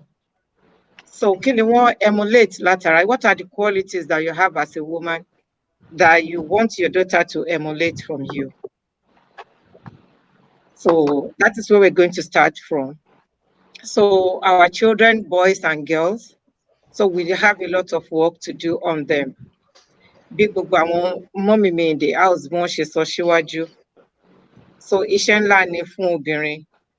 So you don't shy away in your responsibilities over your home, your children especially. So you have to imbibe some skills, some qualities in them, so that from the word go, wọ́n mọ nǹkan tó dáa, wọ́n mọ nǹkan tí ò dáa. Mm. So they are aspiring to be somebody in life. You don't want to jeopardize that aspiration. You want to be able to tame them. You want to look at their thinking. You want to have the feelings. You want to know what they're thinking about. You want to find out why do they think they want to be like that person. Mm. I was telling somebody, I think few days ago, I said my mualima, nígbà tá a wà nílé kéwú kéékèèké, she said when she was having walimat of Korean, gbogbo àwọn èèyàn pray pé they want their children, their daughter to be like her and stuff like that. And she said, she told them pé ṣé ìyà tí mo jẹ, nǹkan tójú mi rí kí tó débi tí mo dé yìí, ṣe fẹ́ káwọn ọmọ yín náà rírú ẹ̀. You understand? So you need to ask, okay, what do you see in that person that you call your role model? What do you like in the person? So you want to be able to evaluate their thinking. You want to be able to know what they really want. Then you'll be able to direct them. You'll be able to guide them, towards the right path. Follow what she saw. So when you know this, then you are there for your children. A career woman may not be there to see those things or to be able to find out those information from the children. My mommy said earlier on pé táwọn ọmọ èèyàn kan bá ń sunkún, ó máa ṣẹ̀ṣẹ̀ lọ pé èèyàn kan ni pé kí ló ń ṣe àwọn ọmọ yẹn. So irú woman bẹ́ẹ̀ yẹn, kí ló fẹ́ mọ̀ ní ambition ọmọ ẹ̀? Kí ló fẹ́ mọ̀ tó jẹ́ reason tọmọ yẹn fi ní ambition yẹn? So the most important thing is to rear your children in the way of Allah subhanahu wa ta'ala and the practices of Rasulullah sallallahu alayhi wa sallam. Let them know your religion is your religion. Let them know the qualities of a woman. Let them know, what Allah wants and what Prophet Muhammad sallallahu alayhi wa sallam say about, growing up and then becoming somebody in life. So to bá explain gbogbo àwọn nǹkan yẹn fún àwọn ọmọ yẹn, àwọn náà wọ́n lè think, wọ́n lè mọ̀ wípé, you know what, if I have to do anything, I have to put my religion first. If I have to do anything, I have to put my Allah first. I have to put all my affairs in Allah. So they themselves will know that they have to talk to their God when they want to do something, when they want to choose something, when they want to embark on anything. So they will have the fear of God in them. There was somebody asked me, I said, you know what, put it to God. Let's pray. And Allah subhanahu wa ta'ala will provide. And ṣé Ọlọ́run ó máa ju owó sílẹ̀ láti ọ̀run ni, báwo lọ́lọ́run ṣe máa provide. Then I try to explain that when you pray, when you want something, you pray to your God, you talk to your God, and then you now have patience, and you now have the belief that God is going to provide that thing for you. And one way or the other, maybe your mom may have overtime at work, or maybe somebody owing your dad may come to pay, or something, something will happen miraculously, and then you'll be able to obtain what you want. So if we imbibe all this in our children, they will grow up with it. and then they will know that they don't just pick and choose. And then you should give them that chance to be able to talk to you. You should create that time with your children. You should give your home quality time. Don't do this quantity versus quality. That, you know what, though I may not have enough time for my but the little time I have, no, your home requires that time. So create that time for them. That can individually express feelings, call it some mind you want it, and then on a round table, you'll be able to discuss whatever they have as a family, and then you'll be able to guide them through whatever they want to be. So build your foundation, build your home on the Allah subhanahu wa ta'ala guidance and principle and the ways of Rasulullah sallallahu alaihi wasallam, and your children will grow up, to be good children, to be pious children, and to be religious person. May Allah subhanahu wa ta'ala ease our tax and guide us to the right path. Àsìkò ti lọ gan ṣùgbọ́n ìbéèrè ẹyọkan yìí wà tó jẹ́ pé mi ì fẹ́ kó lọ láì má jẹ́ kí ìyàwó Níkẹ́ bá tan ìmọ́lẹ̀ sí i. Nígbà tá a ti rí gbogbo eléyìí báyìí, màmá, how do we avert marriage dissolution due to differences in career status? Alhamdulillah Rabbil Alamin. Tá a bá wo bó ta ti ń sọ bọ̀ látàárọ̀ nù, gbogbo ẹ̀ náà wọnú ara wọn ni. But to answer this question, mo fẹ́ lo these 7 habits of highly successful people put forward by Stephen Covey. 7 habits of highly successful people by Stephen Covey. Inú ẹ̀ ni mo ti fẹ́ mú mi tí mo fẹ́ fi dáhùn ìbéèrè. Láti má máa tún repeat gbogbo tá a ti sọ tẹ́lẹ̀. These 7 habits, the first thing is being proactive. Being proactive. Your being proactive means you are a career woman, you are a homemaker, the manager of your home. You don't sit down.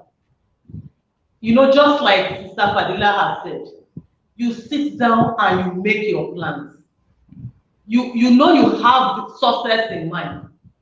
Your intention to go into your career is to also take part in the running of your home.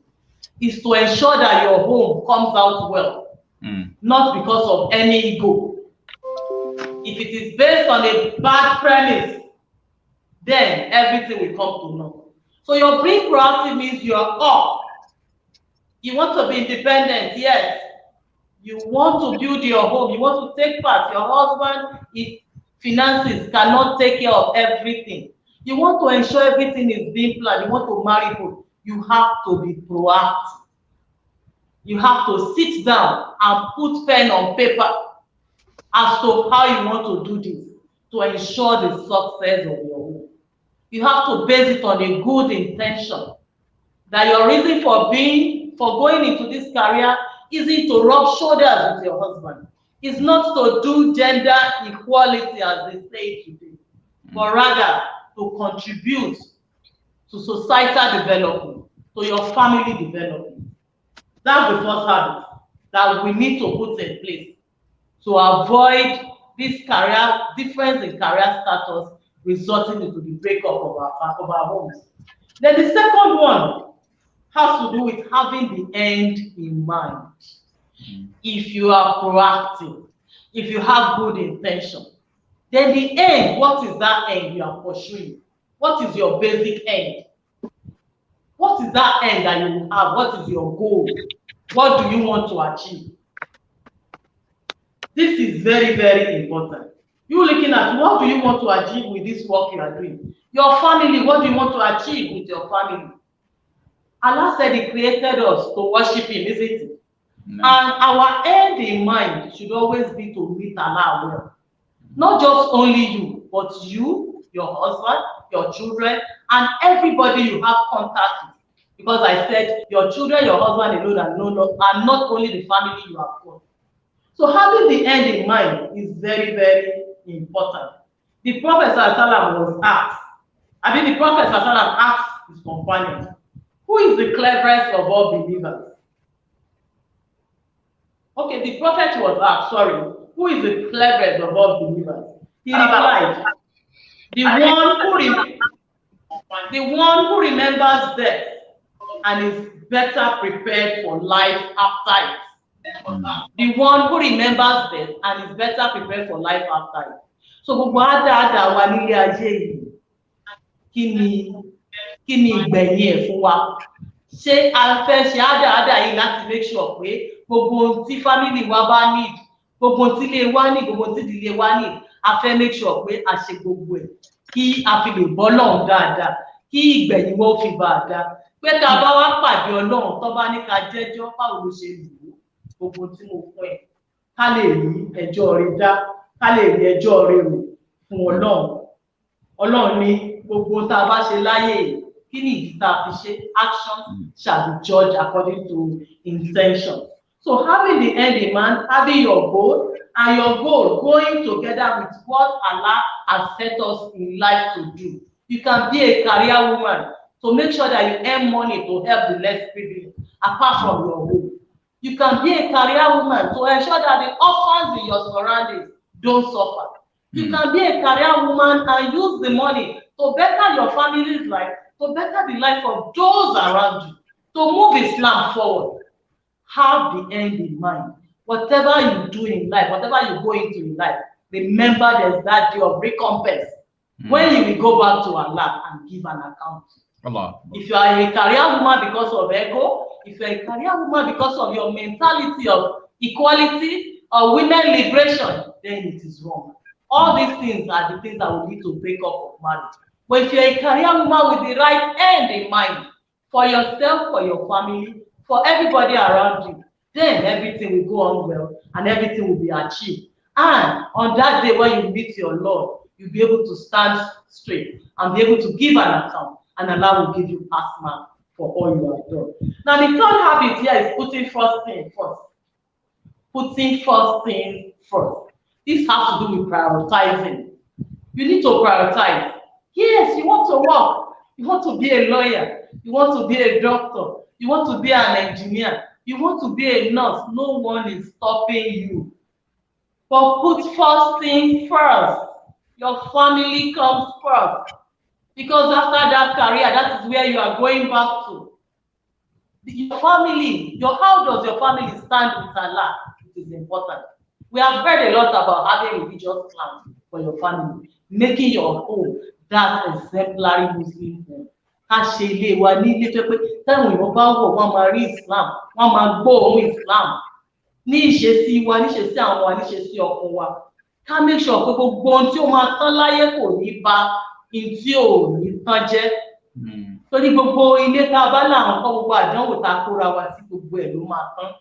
Gbogbo tá a bá láà ṣe nítorí Ọlọ́run ni ò ní tán. Òun náà lè la máa dé bá lọ́jọ́ ìpè yìí. Wọ́n ní gbogbo kìíní ká ní self-control. You must have self-control. You must be content in your mind. You being able to prioritize is somebody who does not have contentment. And no matter the millions you have, you still want to go for more. That is why they overwork themselves at the detriment of the family, at the detriment of their home. At the end of the day, what do you have? You have break up in those families. And we have seen children from broken home, àwọn ọmọ tó bá jáde láti ilé tó jẹ́ pé ìyá ti lọ lọ́tọ̀, bàbá ti lọ lọ́tọ̀, ìyàkúyà làwọn ọmọ yẹn máa ń yà. Kò sí ọmọ tẹ́ bá rí tó jẹ́ pé ìyá àti bàbá ti pín gààrí wọn, tẹ́ pé ẹ̀yin máa rí lára àwọn ọmọ tó bá ní àkílúdá ní àbájọ. Àwọn ọmọ tí ìyá àti bàbá bá jọ jókòó tọ́jọ́ tọ́, ó ti hàn pé kí ni irú àwọn yẹn bá wọ́n máa yà dáa ju ọmọ tó jẹ́ pé ẹnìkan ló jókòó tó tọ́ lọ. Àti ẹ̀wá tẹ̀ fún àǹfààní pé ìyá àgbà tó yẹ kó jókòó tọ́ ọmọ kó ti ráyè jókòó láti tọ́ ọmọ, kí ìyá jókòó kó tọ́ ọmọ, kí bàbá náà tọ́jọ́ jókòó kán tọ́ ọmọ. Òun náà ni gbogbo tá à ń sọ̀rọ̀ mi lórí pé ó wà very very important. Then another thing is láti gbọ́ ara wa yé. We are talking about communication. Children are communicating. Our parents there to listen. The wife is communicating to the husband indirectly. Is the husband there to listen? The husband is communicating to the woman directly or indirectly. Is the woman there to listen? Does she interpret all this communication? Communication is key and it can never be overemphasized. So we need to be very, very careful to listen to our children, the non-verbal communication they are doing. Gender violence, lower hypertension, gender-based violence, children are being destabilized, children are being molested. But if you are nowhere to be found, how will you know that? So we need to set our priorities right. We need to have the end in mind. We need to be proactive, to be active. That's when you'll be able to know when your child is giving you a signal. Somebody is threatening her somewhere, and if she cannot say something, but her actions will tell you there's something wrong. It is when you are nowhere to be found, how will you be able to interpret this action? Sit down, talk. Your husband, your wife, you should sit down. So this habit I'm talking about, seek to understand instead of being understood. You don't understand, no, you are the one that should understand. If your marriage is cracking, all in the name of career, ilani lati, wọ́n ní ká wo mirror, pé ilé wa kùdìẹ̀kudiẹ wà ńbẹ̀, gbé gègé kí wọ́n wò, ta ló fà, kó wo rẹ̀ pé mi ni mò ń fà. Seek to understand before being understood. Seek to understand your husband. Seek to understand your children. It is when you are around, when you are there for them, that is when you can understand. So seek to understand before being understood. Mama sọ pé ó yẹ kó understand now. Mo ti ṣiṣẹ́ lọ látàárọ̀ mo ṣe dé ni. Ó yẹ kó understand now. Ṣé bí èmi náà ni mo sanwó gbá sanwó àwo. Ó yẹ kó understand now. No, you are the one that should sit down and look at yourself. What am I doing that is wrong? Where am I getting it wrong? So seek to understand before being understood. So with this, we'll be able to, there will be a lot of understanding. Ọkọ àti ìyàwó lè jókòó, iṣẹ́ tó ń ṣe, ń pa fìdílé ìlara. O ṣe take up iṣẹ́ àbí tí àwọn bá ṣe lè arrange it. Bóyá kó reduce hours of work, bóyá kó ṣe báyìí. Then you understand yourself and the family will move on well. And there will be no problem and there will be no dissolution of that marriage. Wọ́n ní tí ọkọ àti ìyàwó bá jókòó papọ̀ tó bá jọ smile síra wọn báyìí, wọ́n láwọn inú àwọn màlẹ́kà máa ń dùn, inú àwa máa bíṣẹ̀ ìtọ́ni. Wọ́n tó bá ti di pé gbogbo ògbà kókó jẹ́ǹjẹ̀ǹ, afárígá, ìjà ni, malice, gbogbo ẹ̀, wọ́n nínú ṣètàn máa dùn, torí ṣètàn ò fẹ́ kílé kan kó tó. Ṣètàn ò fẹ́ kílé kan kó tó. So I need láti wà very, very careful and also to think win-win. If it is win-win, you don't have to win for others to lose. Àmúfẹ́ jẹ́ kọ́mọ̀ pé èmi ni financier ilé. Ìyàwó Khadija was richer than the prophet, but she gave all her wealth to the prophet. And ní àwọn obìnrin kan nílẹ̀ ilé yìí tó jẹ́ pé ọkọ wọn ò fi bẹ́ẹ̀, ọwọ́ ọkọ ò fi bẹ́ẹ̀ lọ sókè. Ìyàwó dẹ̀ ló ń ṣe gbogbo finances ilé. Tíyàwó bá ra mọ́tò, ní gbọ́ lẹ́nu ìyàwó yẹ pé mo ti ra mọ́tò. Gbogbo àwọn èèyàn tó dẹ̀ mọ bí ilé wọn ṣe rí ti mọ̀ pé òun ló rà. Kíyàwó máa bo ọkọ láṣìírí. Wọ́n ní think win-win. You don't have to win for your husband to lose. You don't have to win for your children to lose. Then you are a loser. You are the biggest loser in life. And Nabi Sallallahu Alaihi Wasallam, make use of 5 before 5. Make good use of your youth before old age will come. Make good use of your time before you will be preoccupied. Make good use of your wealth before poverty will come. Make good use of your life before death will come. So we need to be proactive. We need to put first things first. We need to always have the end in mind. We need to always think win-win. We need to synergize with our husband. That's another habit. Synergy. Ẹlẹ́fẹ́ jẹ fruit ń sìn, for instance, mo mú ọsàn, mo mú, kò lè dàbí kí n mú ọsàn, kí n mú pọ́pọ̀, ìbẹ́pẹ, kí n mú pineapple, kí n ṣá gbogbo èso ìjọ lóríṣiríṣi, kí n wá dín wọn pẹ́pẹ̀pẹ́, kí n mix gbogbo ẹ̀ papọ̀, kí n wá ní mò ń jẹ. So ti yẹn ti synergy nìyẹn, combined effort. With combined effort, our families, our home will stand. We will understand each other. Let us combine effort. Kájọ jókòó, kájọ jíròrò. Even àwọn ọmọ wa nínú ilé náà, wọ́n ní nothing about us without us. Káwọn ọmọ wa náà jókòó. Kí lẹ fẹ́? Ọmọ yìí ẹ fẹ́ kó ṣe báyìí, bí òun náà, kí lòun náà fẹ́ ṣe. By the time tí gbogbo èèyàn bá jọ jókòó àti ìyá àti bàbá àtọmọ, tájọ jíròrò, tájọ set goals. nílé fúnra wa pé òkè o níta fẹ́ achieve iṣẹ́ bá achieve àgbọ́rẹ́ lórí ilé kí àwọn goal ta set lórí ilé ìwé wọn goal ta set fún ìyá náà goal ta kí gbogbo kùdìẹ̀kùdìẹ̀ ilé wa yìí ká lè sí káwájọ jókòó kájọ gbókè ọ̀nà wo la fẹ́ gbé gbà báwo la ṣe fẹ́ ṣe káwá set gbogbo rules yìí ká fi sórí wall àbí anywhere ibi tí gbogbo àti máa rí gbogbo àwọn goals yìí pé goal ta set fúnra wa yìí pé this family must work. That is one thing husband and wife should tell themselves. We are in this together for life. We are in this together for life. We are in this together for life. And we are going to work together. We will synergize all our efforts. Ìyá, bàbá, àtàwọn ọmọ. We all put our effort together to ensure this family stands. Whatever career that we are going into, let us do it to better our family's life, to better the life of the Muslim society, to better the life of everyone that has contact with us. Let people have contact with us and see happiness and have good interpersonal relationships with people. All these things are very, very important. Let us make Allah the foundation of our home. Let people see us and see Islam. Let people enter our home and see Islam. There is no perfect marriage. There is no perfect individual. Kò sẹ́ni tó pé tán, kò sí ìdílé tó pé tán, kò dẹ̀ sí ìgbéyàwó tó pé tán. Gbogbo oníkálùkù náà gbogbo ibi tó kù díẹ̀ tó sí. Tẹ́ bá ti lè jọ jókòó kẹ́ òpé ibi tó kù díẹ̀ tó sí. Eléyìí tá à ń ṣe ń pa wá lára. Ẹ jẹ́ àjọ jókòó, ẹ jẹ́ àjọ jíròrò. Báwo ni ká ṣe ṣe? Oníkálùkù mú mọ̀ràn àtàdé kọ sílẹ̀. Àwa wò lókè ká tẹ̀lé ìmọ̀ràn yìí. Tó bá tún di àsìkò díẹ̀, wọ́n ní give an account of yourself before that day that everything will be accounted for. So by the time you sit down each day, each month, each week, each year, okay, gbogbo tá a ti set fúnra wa lọ́dún yìí as a family. Kí la achieve, bó la achieve ẹ̀dí, gbogbo ṣẹ́kù sí. We are in this together for life. We can all work together to ensure that our family stands. And it is not the work of one person. Ìyàwó nìkan ò lè dá ṣe, ọkọ nìkan ò lè dá ṣe. Everybody la gbọ́dọ̀ jọ sowọ́pọ̀. Torí pé kí ni ilé tó bá ti dàrú àwọn ọmọ ọbẹ̀ àlùbáríkà máa kúrò ní. Ìyàwó tó bá dẹ̀ tẹríba fọ́kọ tọ́lọ́run bá gbé owó fún ìyàwó ju ọkọ lọ àdánwò ni.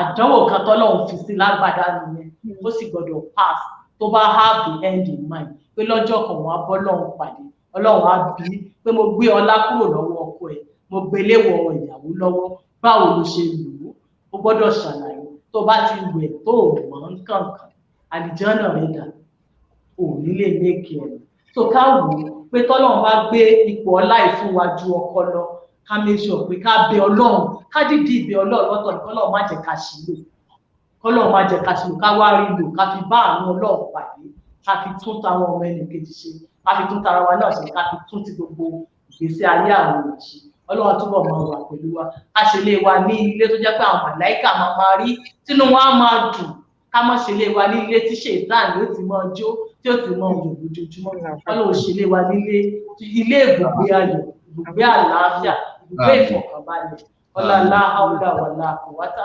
illa billahi aliyyil azim. A máa dúpẹ́ lọ́wọ́ àwọn ìyá wa o àsìkò ti lọ púpọ̀ ibi ìbàdàn náà la máa fi ṣe lọ ṣùgbọ́n advice láàrin 1 second ìyá wa Débísí advice wo lẹ rí how to become a career woman and have it all láàrin ìṣẹ́jú kan. Alhamdulillah rabbil alamin ká di òpó Ọlọ́run ọba mú. Naam. Àdúà sayful mu'min ká má fi àdúrà lẹ̀ nígbà kọ̀ọ̀kan. Àwọn ìyá ti sọ a lot of things ká bẹ̀rẹ̀ sí ní mú lò lókù ká dẹ̀ máa take stock all the time lóòrèkóòrè ká máa take stock lóòrèkóòrè ká máa ṣe assessment yẹn then ká tí wá ìmọ̀ kún ìmọ̀ torí àwọn ọmọ tí à ń bí sìn ọmọ bọ́n ṣe ń sọ pé mommy but why that's the but why yẹn pọ̀ ká lè fi legacy tó dálẹ̀ fún wọn torí ní téèyàn ò bá ní èèyàn ò lè fúnyàn síta ká tètè bẹ̀rẹ̀ sí ní wá ìmọ̀ pàápàá jùlọ láyé covid tó dé yìí a gbọ́dọ̀ wá ìmọ̀ kún ìmọ̀ torí àwa gan máa di second teacher fún àwọn ọmọ wa Now. Ọlọ́run kó jọ kó bá wa di gbogbo ìdílé Islam tí ó mì tìtì tìtì. Ọlọ́run kó ṣàlàyé má bá wa mú dúró ṣinṣin. Àmín. Àmín. Ọlọ́run kó jọ gbogbo mo fẹ́ wa kọ́lọ́run kó bá wa fẹ́ gbogbo mo kọ́ mo fẹ́ wa kọ́lọ́run kó bá wa. Àmín. Astaghfirullah walakum wala hawla wala quwwata Illa billah. Ìyá Akéwìṣọlá láàrin ìṣẹ́jú kan, ìmọ̀ràn wo lẹ̀yin ní as a career woman and to have it all? Fáwọn young sister wa tí wọ́n fẹ́ marry àbí tí wọ́n wà ní orí career wọn tí wọ́n sì fẹ́ marry tí wọ́n fẹ́ have it all láàrin ìṣẹ́jú kan. Okay. So it's like my sister said and my mommy too. They've said